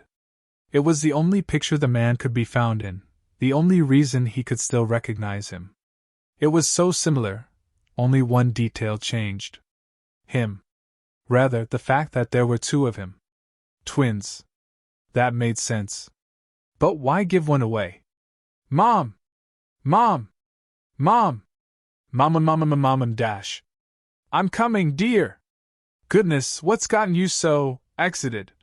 Suddenly the world was in focus again, the moment those eyes landed on him. Instead, he felt like he couldn't breathe. Izuru? How? She asked, approaching slowly. Her emerald eyes focused only on him. Kachin ran into him this morning, so we knew he was around, so we went to look for him because it wasn't safe and we found hi mat daga baby chun note hian with thetrish and we found hi marader he found jasandwa brutham hiri and ow. Shut up nerd, read the room. Kachin hissed after the smack. So it's really you? You came all the way home? Alone? Her voice was fragile, eyes filled with unreleased tears. Oh, my baby, my poor boy, she whispered, cupping his face in her hands. They were warm and soft, just like he remembered. Her touch burned on his pale, icy skin. He never wanted her to let go. He was wrong. He couldn't do this alone, he never could. When was the last time he even saw her? Even before this whole disaster, was it moths? He barely saw her since the dorms were implemented. But now that she's right there, crying on his behalf, just a few years younger. She was slimmer, her face less rounded, the lines on her face less pronounced, but it was her. The same woman that cried with him, the one that worried so much. The only one that didn't push him away after his diagnosis. He couldn't hold back. As she knelt in front of him, he leapt forward, clasping her skirt like a lifeline. He could finally breathe again. As warm arms encircled him, all fears left him, and he screamed. No silent crying in fears of his father hearing, no exaggerated tears he would show his friends, no brave face he'd show as Deku. Instead, he let it all out. His fears, his grief, every little thing from the last months finally left his heart. And for the first time in so long he let himself cry in his mother's arms. Inko let the tears fall as the heartbreaking wails her son made let out, turning into soft sobs and finally even breath as his energy left him and he fell asleep in her arms. Izuku was by her side in a heartbeat as she moved to pick her son up. He deserves all the rest he can get. Those eye bags look darker than any child should ever have. The two moved to Izuku's room and placed him on his brother's bed. Izuku getting in the moment she moved back. She watched her baby cuddle up to his brother. The same way they did as babies. She could tell the boys aren't to be separated any time soon, so instead she tucked them in together. They'd have to get another bed, maybe a bunk. But that could wait. Her priorities were set. She first had to make sure that the monster that hurt her son paid and would never get to see the boys again. Sweetie, can you stay and watch your brother? I need to call the detective, she whispered to Izuku. His eyes wide and focused on his twin. Yeah, say bye to Kachin for me? He whispered back slowly as if in a trance. Of course. She gave her boys goodness was it great to say that again, a soft kiss on their curls, and left the room in soft darkness. Walking back into the living room, she thanked Katsuki and said her goodbyes to the boy. Mitsuki will soon hear from her. She owes the boy too much not to give something in return.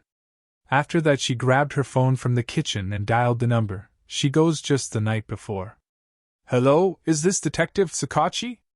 I have some news on the case of Midoriya Izuru. Yes, I can hold.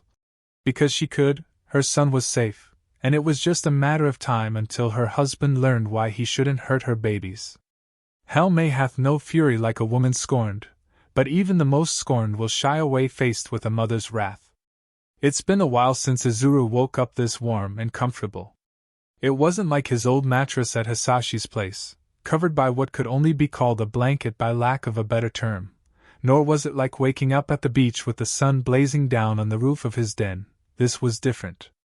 A soft mattress under him, actual bedding over him, and thin arms wrapped around him. The grip was firm, yet not too tight. It was protective. And despite being able to guess who was holding him, and knowing that the boy was weaker and not able to defend him from his enemies, Izuru felt safe. It was ouching how much the boy cared for someone he met that day. Presumably. How long was I asleep? Relax, it's only been a few hours, assured one. Opening his eyes, he was met with what he already expected. Izuku, his brother, looking down on him from where he wrapped himself around the other, knees tucked under Izuru's legs and chin resting on his crown. He didn't want to move. However, his brother seemed to have noticed him shifting as he moved back to look at him.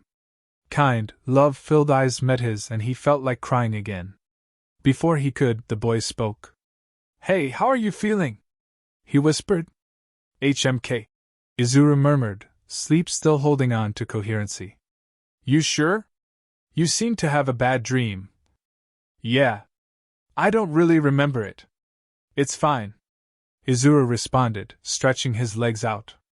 "Mom said dinner is about ready. She also mentioned calling the police. No. Don't worry. She won't let them take you away. But we do have to tell them you're here, and clear up everything with Dad." He knew that. Logically, he knew that involving the police was normal in this situation. He still couldn't help the fear seeping into him. "You promise?" The words were so quiet even he struggled to hear them. Why you promise I don't have to go back?" His brother's eyes were suspiciously shiny at those words. "Yeah. I promise. I won't let them take you." Ah, so that's the look everyone meant when they spoke of his determination. Weird, looking at it from an outside perspective. But they might want to ask some questions, like how you got here considering we last heard Dad was in America. He giggled at that, his brother joining him. "I snuck away on the airport. I knew there was a flight to Tokyo and there was a very convenient distraction in form of a sneeze-induced smoke screen." "No way, for real?" Izuku said, laughing. "That's so cool. You have to tell me everything." Hee, yeah? I think there's a lot we have to catch up on." "Absolutely. Like, what's your favorite food?" "Mom made katsudon, which is my favorite. Do you like katsudon? Have you even tried it? What do people in America even eat? 'Cause like, I only ever hear about fast food and steak." That caused another round of giggles. "I think I tried it once. It was good, but I'm sure it's better here. And yeah, there is a lot of fast food in the US. And steak." He chuckled, the half-truths sliding by easily. "Cool. Do you like heroes? Because I really need to redecorate if you don't," he said as they got up from the bed. "I love heroes. And your room is really cool. Definitely an upgrade. I can see the love for all things All Might." Hee, yeah, he replied sheepishly. "Do you want to be a hero?" Izuru asked curiously, despite knowing the answer. "I do. I know it's ridiculous and unrealistic and that I should look for something more approachable." "Why's that?" he interrupted. Izuku needed this. Maybe not now, but he could use the confidence boost. "Oh. Well, I'm a quirkless." "Yeah, me too." "And?" "Huh? What do you mean and? I don't see why that would stop you. There are quirkless heroes out there. Sure, they may not be All Might, but some are rather popular in the US. Just because they don't beat the human equivalent of an atom bomb doesn't make them less that heroes. At least not in the eyes of those they saved. The law's definition doesn't matter. Who cares about that? There are? Yup. Sure, one of them has a multi-billion-dollar mechanical armor and one's a Russian spy/assassin trained to be underestimated and deadly. But hey! It's possible! Technicalities, not the point. 6. Wow, you really need to tell me more about that. The awe was clear in his eyes. Izuru was glad to make his brother happy. If he could never use his quirk again, then so be it. Let's not rely on drastic measures, please, one pleaded. Walking outside, they found Inko in the kitchen. Strangely, the table was set for 5 people. Izuku noticed as well. Is someone coming over? He asked their mother. The detective is coming by with the hero running the search for Izuru-kun. I hope that's okay, love, she said, placing a hand on his shoulder. Search? Yes. Remember the hero you met at the plane? He informed some local heroes. Since this is the most likely place to go, they based the search here while also informing the police on all the stops the bus you took could make. That's a lot of effort for one kid. Sorry, he looked down, his feet shuffling. HM? What for? Her voice was as kind as always. Didn't want to cause any trouble, he murmured. Nope. No. We're not doing this. Look, did you leave run onto a plane and leave the country for fun? What? No. He never. Then you did what you had to. No self-depreciating. Especially not when you just kept yourself safe. She looked at him with strong eyes. Her hands were now on both his shoulders, and when he nodded she pushed them forward, wrapping her arms around him and squeezing tight. Thanks, Mom. Anytime. They were interrupted by the sound of the doorbell ringing. I'll get it, Izuku yelled, running out. What hero did they task? He asked hesitantly. I couldn't tell you, kiddo. Mr. Picker, the hero from the plane, couldn't stay in Japan for long, so they tasked someone else. An underground hero that works with children, apparently. But I'm not Izuku and I really don't know much about heroes. An underground hero that works with children? They couldn't mean. Gasp. You're Eraserhead. You're like my second favorite hero. Nope. No way that's true. Walking out slowly, he spotted the 2 men easily. One was being fussed around by Izuku. He was a young man with long hair and a very familiar scarf. The other was also familiar. The trench coat giving him away almost immediately. So, did things just get easier or harder? I have no idea. 5. Isn't this a little too convenient? 4 asked. I mean, Grass Boy did say you're the main character. Must be the plot armor. 5 added smugly. He might have a point. How else would the men tasked with finding him be his future ex-teacher and one of the few that know about OFA? How else could he be standing before Aizawa Shoyuta and Tsukachi Naomasa? Author, now for the surprise. This was too cute for me to not draw. So, you can enjoy it too. When Aizawa Shoyuta took on the job, he didn't expect things to go so smoothly. He thought it would involve days, maybe weeks, of searching. He didn't think the boys would solve it by themselves.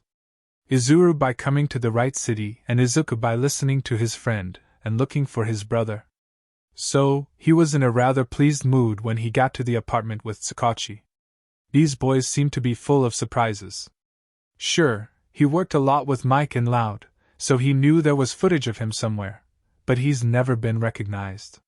So, he really wasn't used to fanboys. And Izuku, at least he thinks that's him, is a hardcore fanboy. He should have brought Mike. The kid's sweet, don't get him wrong. Just a lot. And that fight against the villain last week was so awesome. You just came in like swoosh and blam and he was down and… Yeah. A lot. He tries to ignore the kid's rambling for a second to assess the situation. Tsukachi is holding back laughter at Shuta's predicament. Traitor. The mother was amused as well.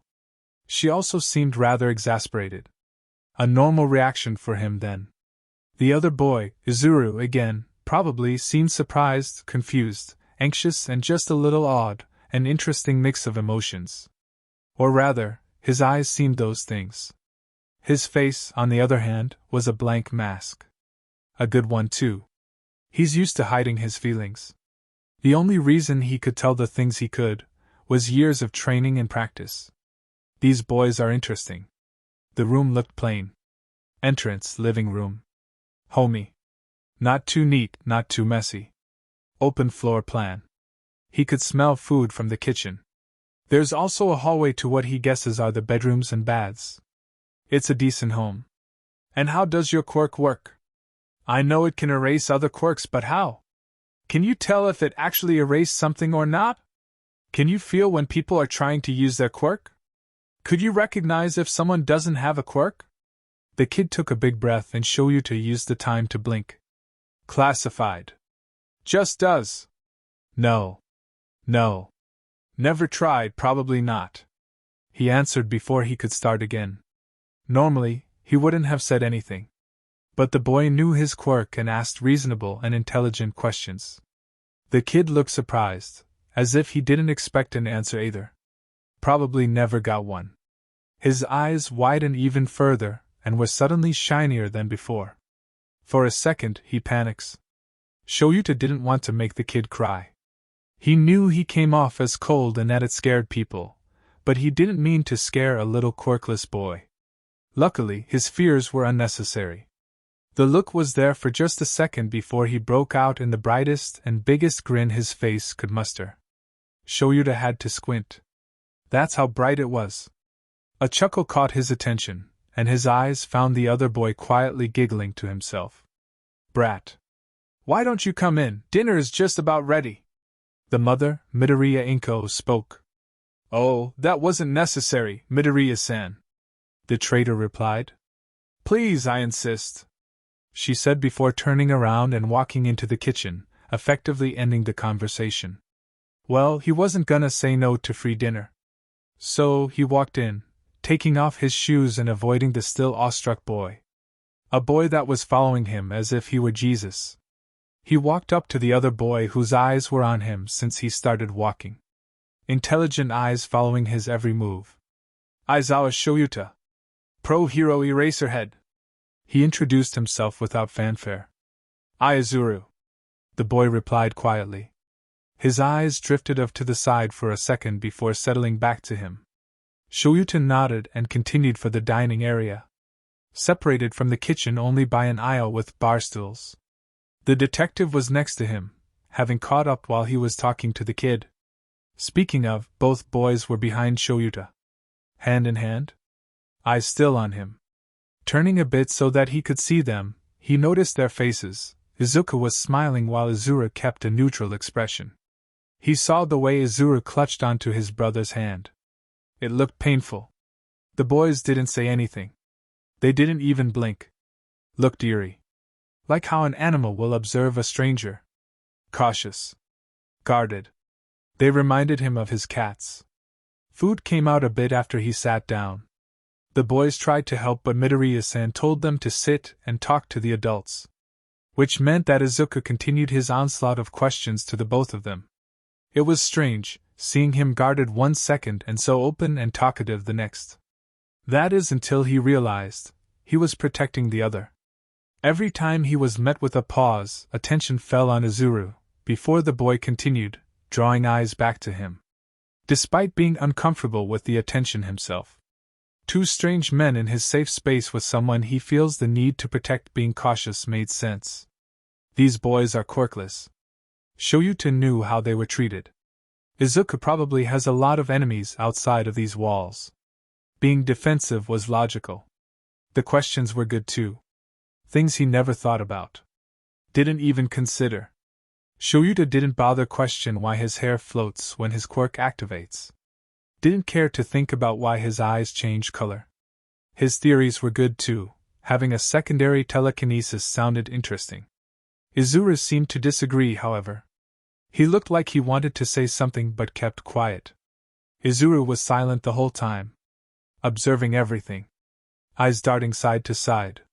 Sometimes focusing on one point, nothing specific. Nothing he could see. His face was blank, showing only little twitches. Some fit in the conversation, others less so.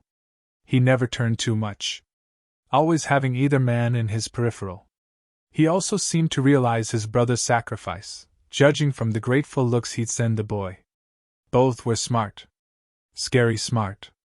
Another thing he noticed was the dynamic between the brothers. All in all, they met that same day. Yet they worked together like cogs in a machine. If Izuru needed the water that was to his right, Izuku reached for it before he even asked. When Izuku needed the salt, it was Izuru that passed it. No words, only looks. They were a good team. The food was great as well. He wouldn't mind getting some recipes from the woman. Not that he was going to ask. Or cook. After dinner they went and sat down in the living room. The air was tense, and even Izuku seemed to realize he couldn't prolong this anymore. The boy sat next to his twin, face set in a protective frown, eyes on them. Shoyuta felt that if he were to reach for Izuru right now, the other would bite him. I know this is probably not a conversation you want to have, much less with a pair of strangers, Izuru-kun, but I'm afraid it has to be done. Please, if we make you uncomfortable or ask something you don't want to answer, just say so. It's alright if you do. Is there anything you'd like to ask before we start? Tsukachi starts off. Are you going to send me back? The boy practically whispered. Absolutely not. Midoriya-sen answered before they could. The boy relaxed at their nods and glanced around the room one more time before closing them and taking a deep breath. What do you need to know? Determination shone in his eyes, and Shoyuta was reminded of a wildfire. These boys were full of surprises. 2 scarred little boys that had no right to be this interesting. 2 little kittens that hid away their claws. Seeing them now, one alight with protective rage, the other burning with righteous fury, he could see the predators they actually are. He couldn't help it. Shoyuta grinned. He liked them. Izuru felt strange. He knows these men. Trust them with his life. Sure, they were from a different universe, but what he's observed so far, they weren't that different personality-wise. But still, his anxiety was stronger than ever. Don't trust them, they don't understand, they don't care dash. Even worse than at the start of the school year. His body was screaming at him those men were dangerous. But I know them. They're not.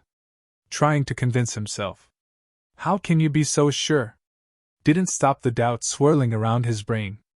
How are we on that insanity theory? Oh, shut up, 5. Just saying, everyone has a breaking point. And you've been through a lot. You've seen some shit. 5. Sorry. I know this is probably not a conversation you want to have, much less with a pair of strangers, Izuru-kun, but I'm afraid it has to be done. Please, if we make you uncomfortable or ask something you don't want to answer, just say so. It's alright if you do. Is there anything you'd like to ask before we start? Tsukachi says, startling him out of his paranoia. Don't send back, please, Beginju. Are you going to send me back? He got out through the storm in his head. Absolutely not. Mom says. His head finally got quiet. Looking at the vestiges one more time to gather his courage, he takes a deep breath. He swallows his fears and puts his Deku mask on, thinks of the scared little boy he met only through written stories, and lets the protective rage out. What do you need to know? Aizawa's smile gave him chills. It was the kind of grin the man would get after surpassing his expectations. A hunter, satisfied with the chase. Those smiles were hard to get. It filled him with pride. Why would he be happy with us? Us? Let's start at the beginning then. Midoriya-san, the original report said your husband took your son and left without your consent. Is that correct? Wait, what? Yes.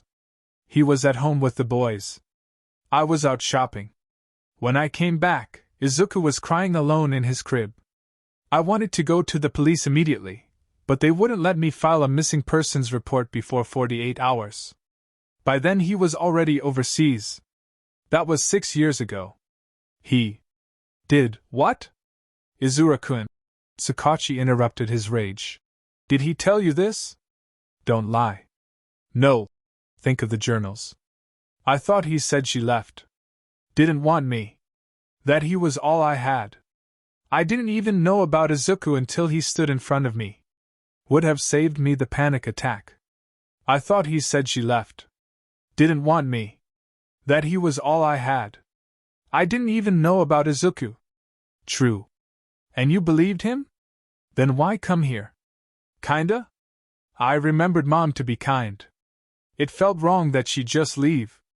I don't remember much from when I was 3, but I guess I just hoped. True.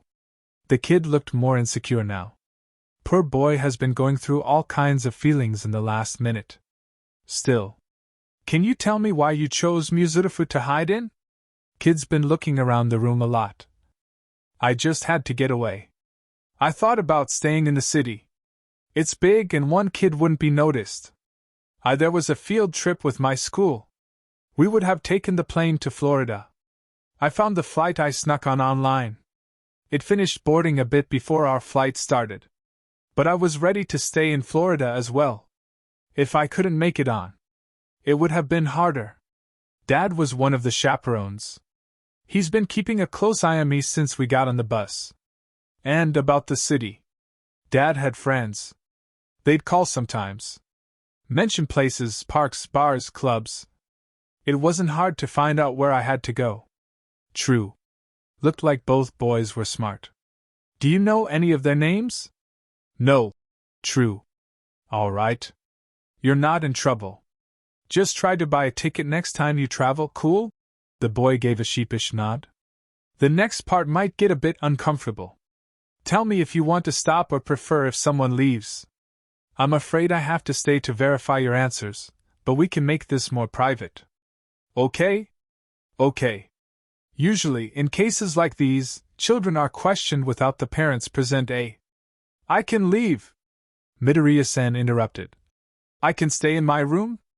Anything to make sure he is safe. He looked to the boys, seeing them both nod. He turns to the woman. If you will, Midoriya-san. We might have some questions for you later, but if it is all right, I may ask you to wait in your room. He watched as she gave the boys another hug and kiss before getting up and walking to the back of the apartment. He didn't think she would hurt either boy, but protocols are there for a reason. Better be safe than sorry. Once she was out, he started up again. Okay. First, is it all right if I record this part? The boy nodded. Great. Thank you. So, as you already know, my name is Tsukachi Naomasa. My quirk, lie detector, allows me to know when someone is being truthful. He quickly continued before they could go on another rant about quirks. This is especially useful in cases like these where gathering proof is harder. However, with me confirming your statements, we can argue for using victim or witness statements as evidence. You can imagine, he's a very busy man. Aizawa joked. Since when does that man joke? Since we are recording, I will confirm whether a statement is true or not out loud. Is that all right? Yes. They responded in sync. Great! Like I said before, we can stop at any time or skip certain questions if you prefer to answer them at a later time. He waited for another nod. Let's start then. Earlier you mentioned that you had to get away. Can you tell me why you felt like you had to leave? He hurt me. He'd say mean things and yell a lot and dash. He took a deep breath and held it, before slowly letting it out again. I had to sneak into the kitchen to get food. I sometimes helped the local shopkeeper. She'd pay me with either some cash or dinner. Dad would sometimes lock me into my room. I had a stack of food there. And some first aid. Miss Willow helped me a lot. He finished quietly. The kid had a faraway look in his eyes.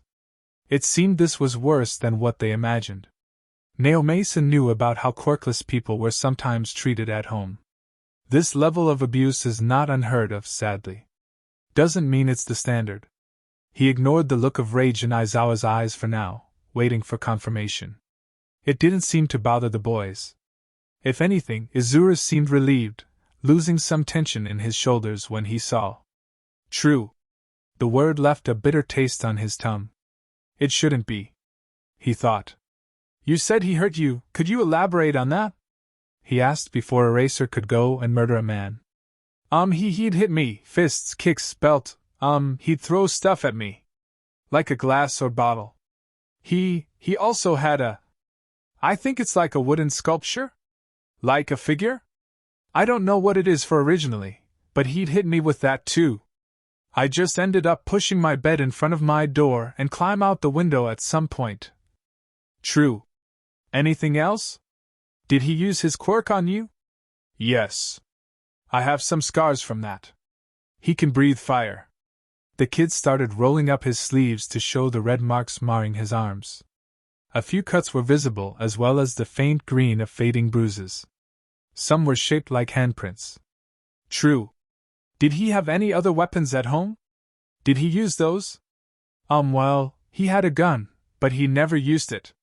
But he'd sometimes cut me with a knife. Or throw it. True. He felt like throwing up. He hated cases like this. All right, you're doing great.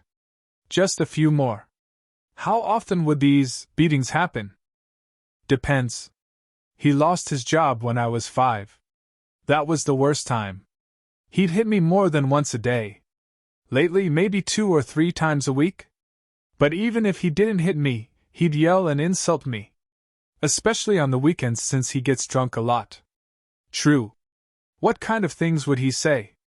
Like how I was a waste of money and space. How I was a mistake. He'd call me useless freak. He'd say how he should have just left me on the street. Or just shoot me. He heard a sharp inhale on his right. Looking over at Eraser, he could practically see the man steaming. Eyes glowing a faint red and hair and scarf floating loosely. Even Izuku was looking a bit murderous right now. Tears gathered but not falling in silent support of his brother. He gave Aizawa a nudge before speaking the ever-dreaded word. True. What isn't true, however, is what he said to you. None of this is your fault. You are a great kid and deserve so much better, okay? He waited until the boy nodded before continuing. Okay. Let's just do one more for today. It's okay if you want to skip or answer another day. Are we cool? Another nod. Great. What would you say is the worst thing he did to you? The question was cruel. But it was necessary. He needed to know how much this man had to pay for. The kid hesitated. He looked around before his eyes locked on an old, worn bag next to the entrance. It took a minute for him to talk. He didn't like what he heard. Izuru looked at his bag. It seemed so peaceful, laying there like the piece of cloth and plastic it was, not betraying the turmoil and horrors contained on the papers inside. Tsukachi's question was echoing in his head. He managed to phrase things in a way it was all technically true. Things were going well. What would you say is the worst thing he did to you? That was easy to answer. He found the entrance to that day the night before the flight. It settled his resolve to run. Written in the messy writing of a child. Simple words in large font. A few errors here and there.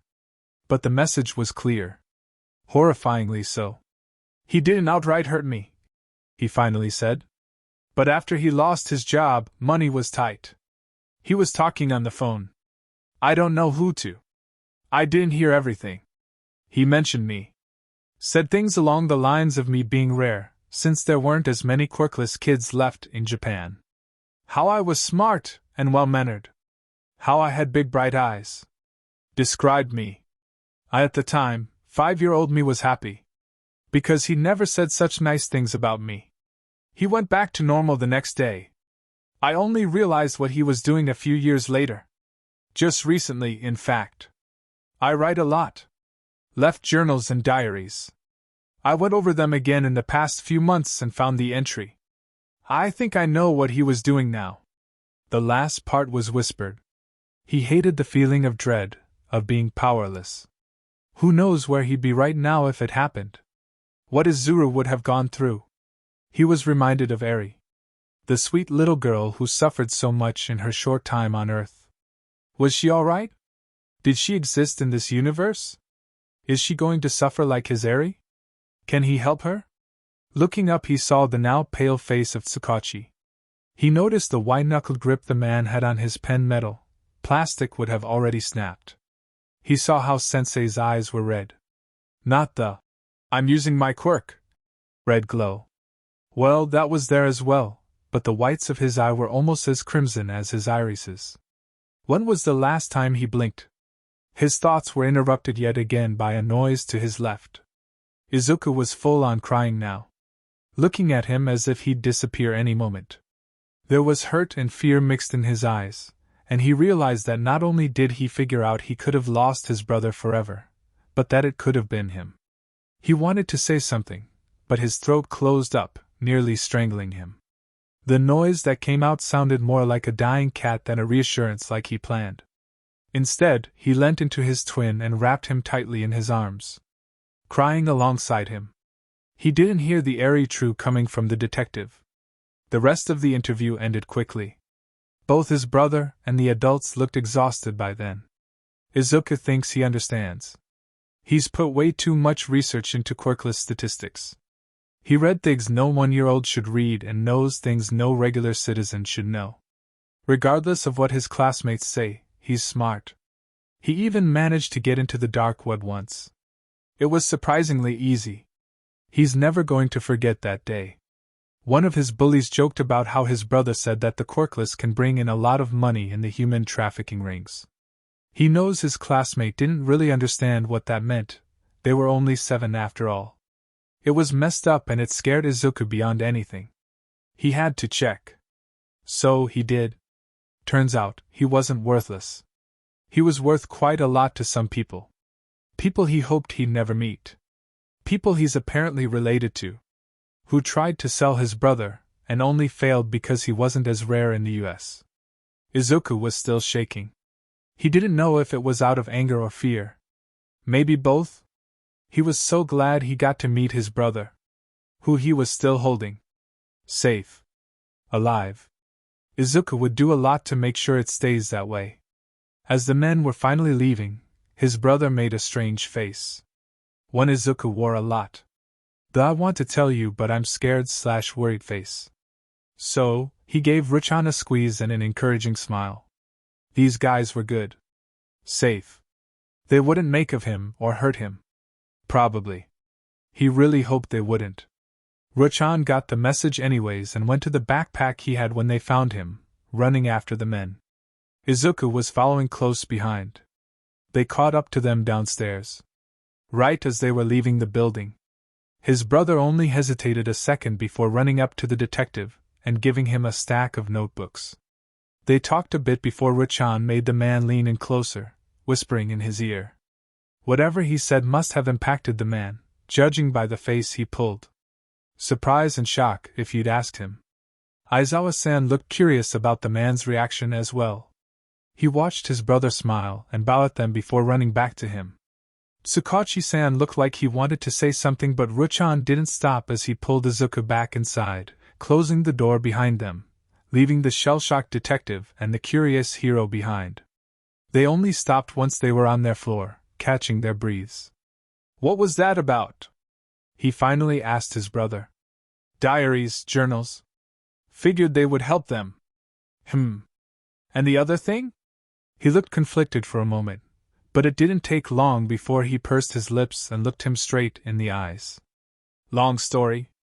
I can prove part of it. It's pretty crazy. He rubbed his neck nervously.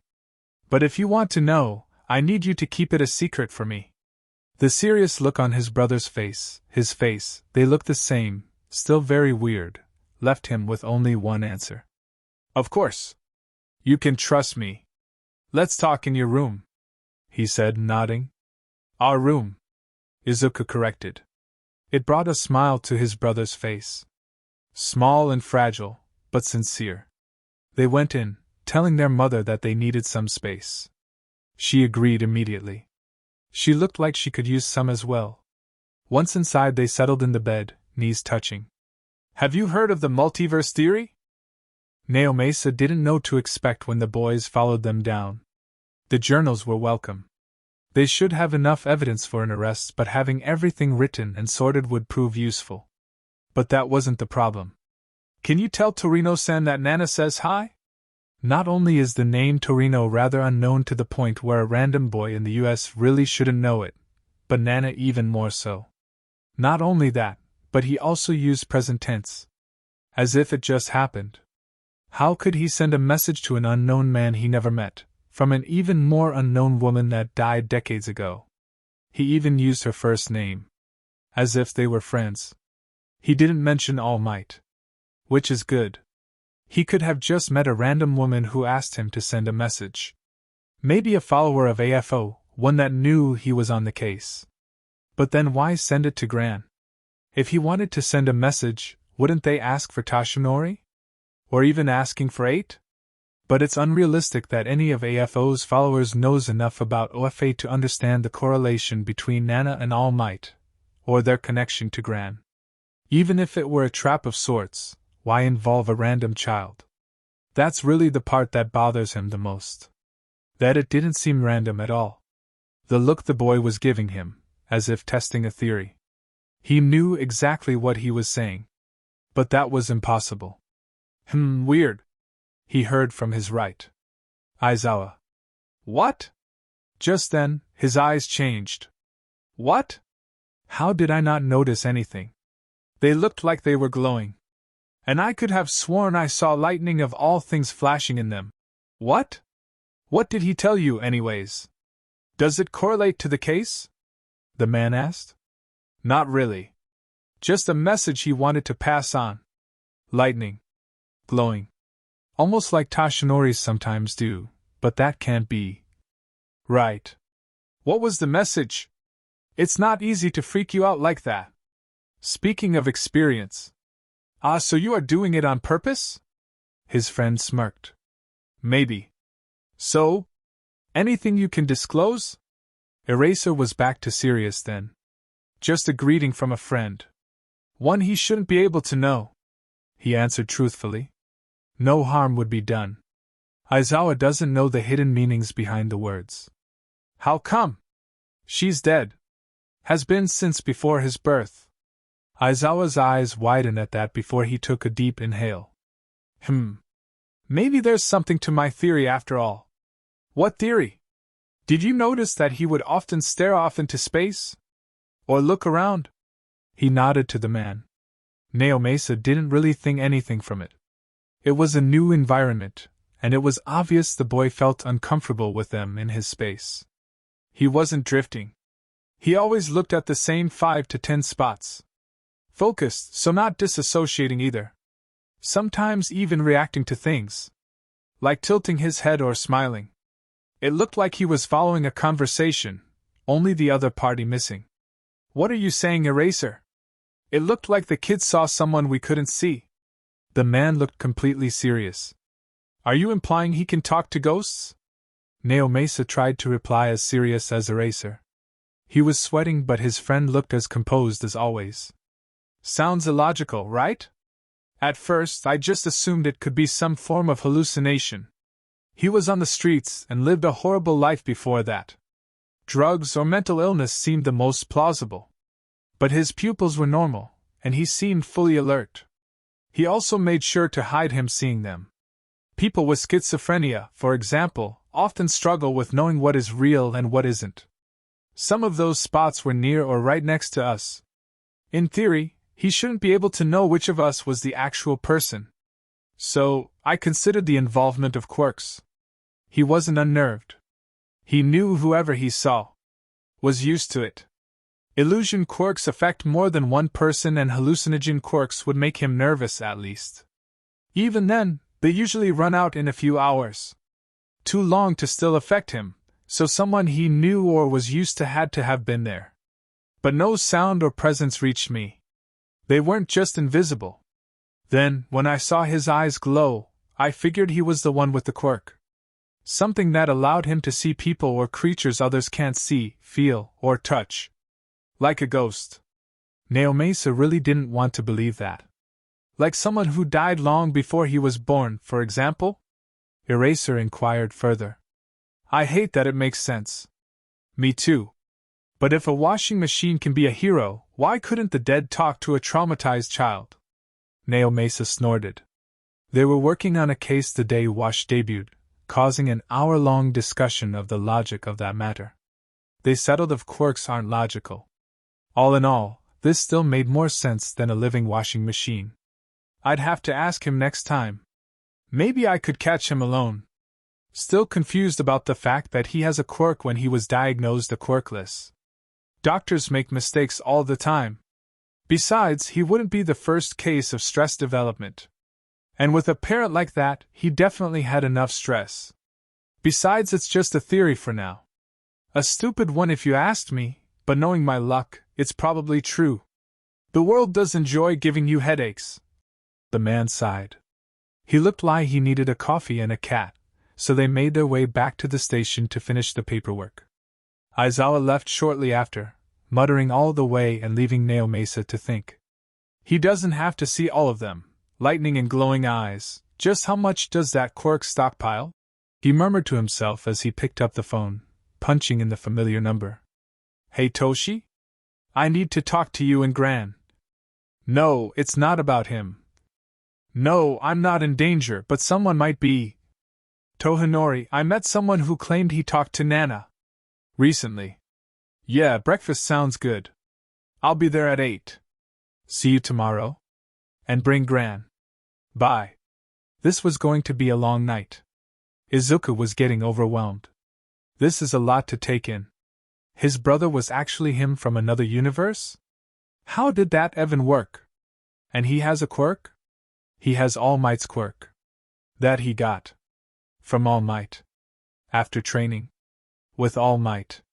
To get into UA. In the hero course. Where All Might was a teacher. To become a hero. He had a license. And did hero work. As All Might's successor. Because All Might chose him. By giving him his quirk, I'm going in circles. Looking at his brother himself, he realized the other was quiet. He finished his tale and was now waiting for Izuku. He should probably say something. Nope, nothing comes to mind. I have no idea where to even begin. This is so much. He knows All Might. He has a quirk. But was quirkless. Like me? Duh. He is me. Of course he was quirkless. Does that mean I'm gonna get All Might's quirk too? Will I meet the #1 hero? Wait, what even is his quirk? I always assumed it was some type of strength enhancer. But this is so much more complicated than that. You can't pass on a normal strength enhancer. Oh God, he's just staring at me. I should really say something. Oh no, he's smiling. He thinks I don't believe him and say it was just a Joe dash. Nope. Ruchan interrupted his thoughts. Just thought it was interesting to listen to our mumble storms from an outside perspective. He continued giggling. Yes, I know All Might. And if things turned out like they did in my universe, yes, you would have too. Oh. Cool. Izuku replied numbly. Yep. As for One for All, it's a transferable stockpile. It basically stockpiles strength and other things from its user and then transfers it to the next. All Might is the 8th user and had it the longest out of all users, so he's gotten a lot into it. It took me a while to control since there was just this massive ocean of power. That is the coolest sentence I have ever heard. He could feel the stars in his eyes. His reaction got another giggle out of his brother. Better than my twin brother is a licensed hero in training that traveled into another universe after fighting a 200-year-old supervillain that tried to take over Japan because All Might chose him as his successor? I take it back. This is so much cooler. He was practically vibrating at this point. His brother laughed some more, reminding him to be quiet, lest they wake their mother. After calming down a bit, Izuku realized something about what his brother said. Wait, other things? It stockpiles more than strength. Yeah, well, it does have a bit of a habit. You see, the quirk was made when the first user, Yoichi, was given the stockpile by his brother. His brother's quirk All for One can take and give quirks at will. He thought Yoichi was quirkless, so when his brother started rebelling against him, he thought it was because Yoichi couldn't understand what having a quirk was like in that time. First was sickly, and his brother thought that feeling weak made him soft toward the people he hurt. So he forced stockpile on him. What neither knew is that Yoichi already had a quirk. One that lets him bind and pass on quirks through his DNA. So the two bonded and forms One for All. Only it did that with the second user too. And the third, and the fourth, and so on. It created this mind space in which vestiges of the previous users gathered. Parts of their soul were stored while they had the quirk and later released into the mind space along with their quirks. Wait, so I'm technically being haunted by 7 dead heroes. Or vigilantes or whatever they were called in their time. Whoa, and you can use their quirks? Yup, but we only discovered that after I got it. 8 can only use stockpile. Apparently, he pretty much filled it up with all the power a human can take, so it expands in a different way. 8? It's easier than using everyone's names since some people don't want to tell me theirs. Izuru shot a look to one of the shelves and Izuku could see one of his figurines shifting. There's a ghost in my room. There are 7 ghosts in my room. You need to tell me everything. He practically whispered in awe. Okay. Ruchan said before explaining the 7 heroes and their quirks. They spent hours analyzing all they could about them, throwing ideas and science around their dark room. They finally went to sleep at 2 a.m. when one of the ghosts, namely, a hero called Nana, or 7, insisted they needed to rest and could discuss more in the morning. His last thought before drifting off was that he'd never have to be alone anymore. Izuru let out a sigh as the warm water hit his back. It's been a while since he could enjoy a hot shower without worrying when his father Hasashi got home. The talk with Izuku went well, there was some fanboying and a lot of mumbling, but it was nice. Especially since he now had someone to talk to. He didn't have to hide or simplify anything. Izuku is an analyst, same as he is. If there's anything he didn't understand, he'd just ask.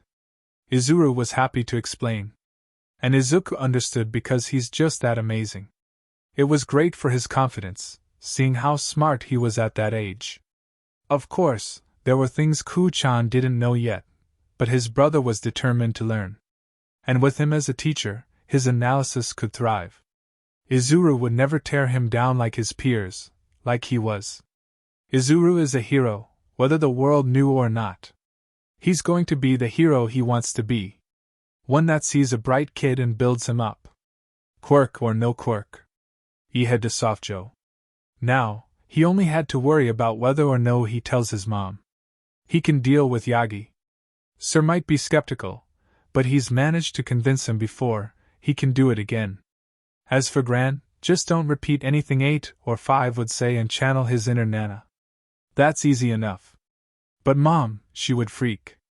Now don't get him wrong, he loves his mom. More than any other. But he also knows how anxious she is. He doesn't want to worry her. He knows he will. If anything, when he becomes a hero, she will worry every time he goes on patrol. Don't worry so much, she'll understand, kiddo. And you don't have to tell her right away. The squirt won't spill. 4. Get out. I am literally in the shower. You can at least pretend I have any privacy. Sorry. What even is my life? After getting out, he put on some of Izuku's clothes since Mom was washing his meager possessions. They were a bit too loose. Izuku was small, but he had been malnourished for years, so he was just a bit smaller. And thinner. Like, quite a bit. His stomach agreed they should change that fact. He could smell breakfast from inside the bathroom and he was starving. Literally. Walking to the kitchen, hair still dripping, he saw Ku-chan setting up the table. He had stayed home today. His mom is home today as well, but she could only take so many off days. They agreed Izuku should be off school for a while. They wouldn't let Izuru alone for now. At least until they got the papers in order. Then they could sign him up for school. He wasn't looking forward to seeing his old classmates. But he could handle them. And if they gave them a hard time? Well, he was known for beating up bullies. Even if that wasn't him. Technically. The school could say what they wanted. His mom had Tsukachi on speed dial. So does Izuku. Just in case. Especially since he didn't have a phone. Man, I'm jealous. That looks so good. 5 whispered when his mom brought out the food. She's made an American-style breakfast with scrambled eggs with bacon, pancakes, and French toast. She wanted him to feel at home, hence the American food. He didn't point out that Hasashi never made breakfast. He appreciated the thought. For her, he was raised in America, so miso and rice might seem weird to him. It didn't, but she didn't know that and wanted him to feel comfortable. Don't complain, I'm not gonna have you invade my life and have me feed you. Can we even eat? 3 asked. I don't know, I don't want to know. Leeches. Nana, the only other specter in the room, just laughed. After breakfast, they went out. Inko could only take today off, and she was going to make the most of it. It's not every day your kidnapped son came home. They had to celebrate. So they went to the one place she knew both boys liked. They went to the beach. Not the trash beach they found her baby at, but one fit for swimming. It was summer after all. She packed everything they needed. They were having lunch there as a picnic. She made sandwiches, juice, and some fruit as dessert. She packed water, of course, and sunscreen for when the heat came in.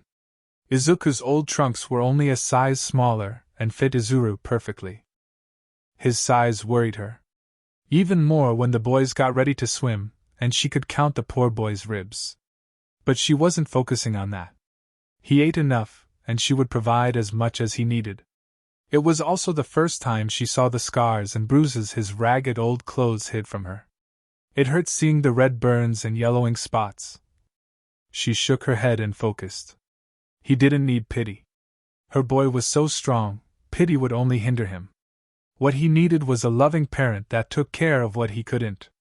She spent the night researching abuse and trauma. She was a lawyer, not a psychologist. She knew the legal factors, loss of guardianship, charges, sentences. It's why she knew she couldn't be there when the detective interrogated the boys. Even if she wasn't the parent in question, she was still a parent. To Izuru, she was a stranger, one that held his life in her hand. Telling people about abuse is hard, especially if you don't know if you can't trust the people in question. It's obvious from their interactions that he's trying. He is trying so hard to trust them that she almost didn't see the signs. The doubt, the subtle nervousness, the anxiety. Her baby is so strong, so she'll be strong too. She'll earn his trust, like Izuku did. But there was no rushing these things. For now, she had a sandcastle to build. After lunch, they went to the mall. It was near the beach and had a large variety of stores. They needed things for him. Clothes, mostly, but he couldn't share the bed with Izuku forever, so they were also looking into bunk beds. His mom said she would get anything he wanted. That's where he was stumped. He could just take his usual style, but he already had a closet full of that. Izuku made sure he knew he could take anything out of the closet. But if he did that, it would make things harder for others. They didn't look identical. Not currently anyways. Izuru was smaller and thinner. His hair was longer and messier, not having the necessary care since ever. But all that would change at some point. And then what? They sounded similar, had similar names, and eventually they'll look similar too. While he'd love to freak out people with the identical twin thing Izuku had been talking about since that morning after his mom mentioned shopping, it's going to cause issues. Long story short, he didn't know what he wanted or how to differentiate himself from someone that was literally him. So instead, they were browsing. Looking for things that might catch his eye. They already had some basics in the cart. Plain shirts and pants, shorts, pajamas, the special red shoes that fit just right, that sort of thing. They were in a store that specified in comfort. Lots of people have sensory issues thanks to their quirks, so more and more stores made sure to meet those requirements. The clothes felt like heaven. He was always sensitive when it came to clothes. The last few months sucked in that aspect. Looking around, he saw a bright pink shirt with a little alien printed on it. After that, he knew what to do. His mission for the day was to find as many references of his friends as he could.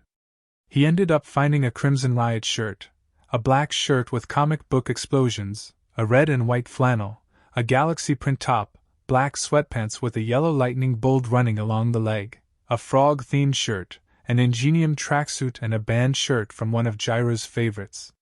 He didn't find everyone, but he was happy with his haul. After going to the furniture store to order their new bunks, they walked around for a while, just browsing for decor and knickknacks. They finished the day with ice cream and a walk through a nearby park. Izuru hasn't had this much fun in ages.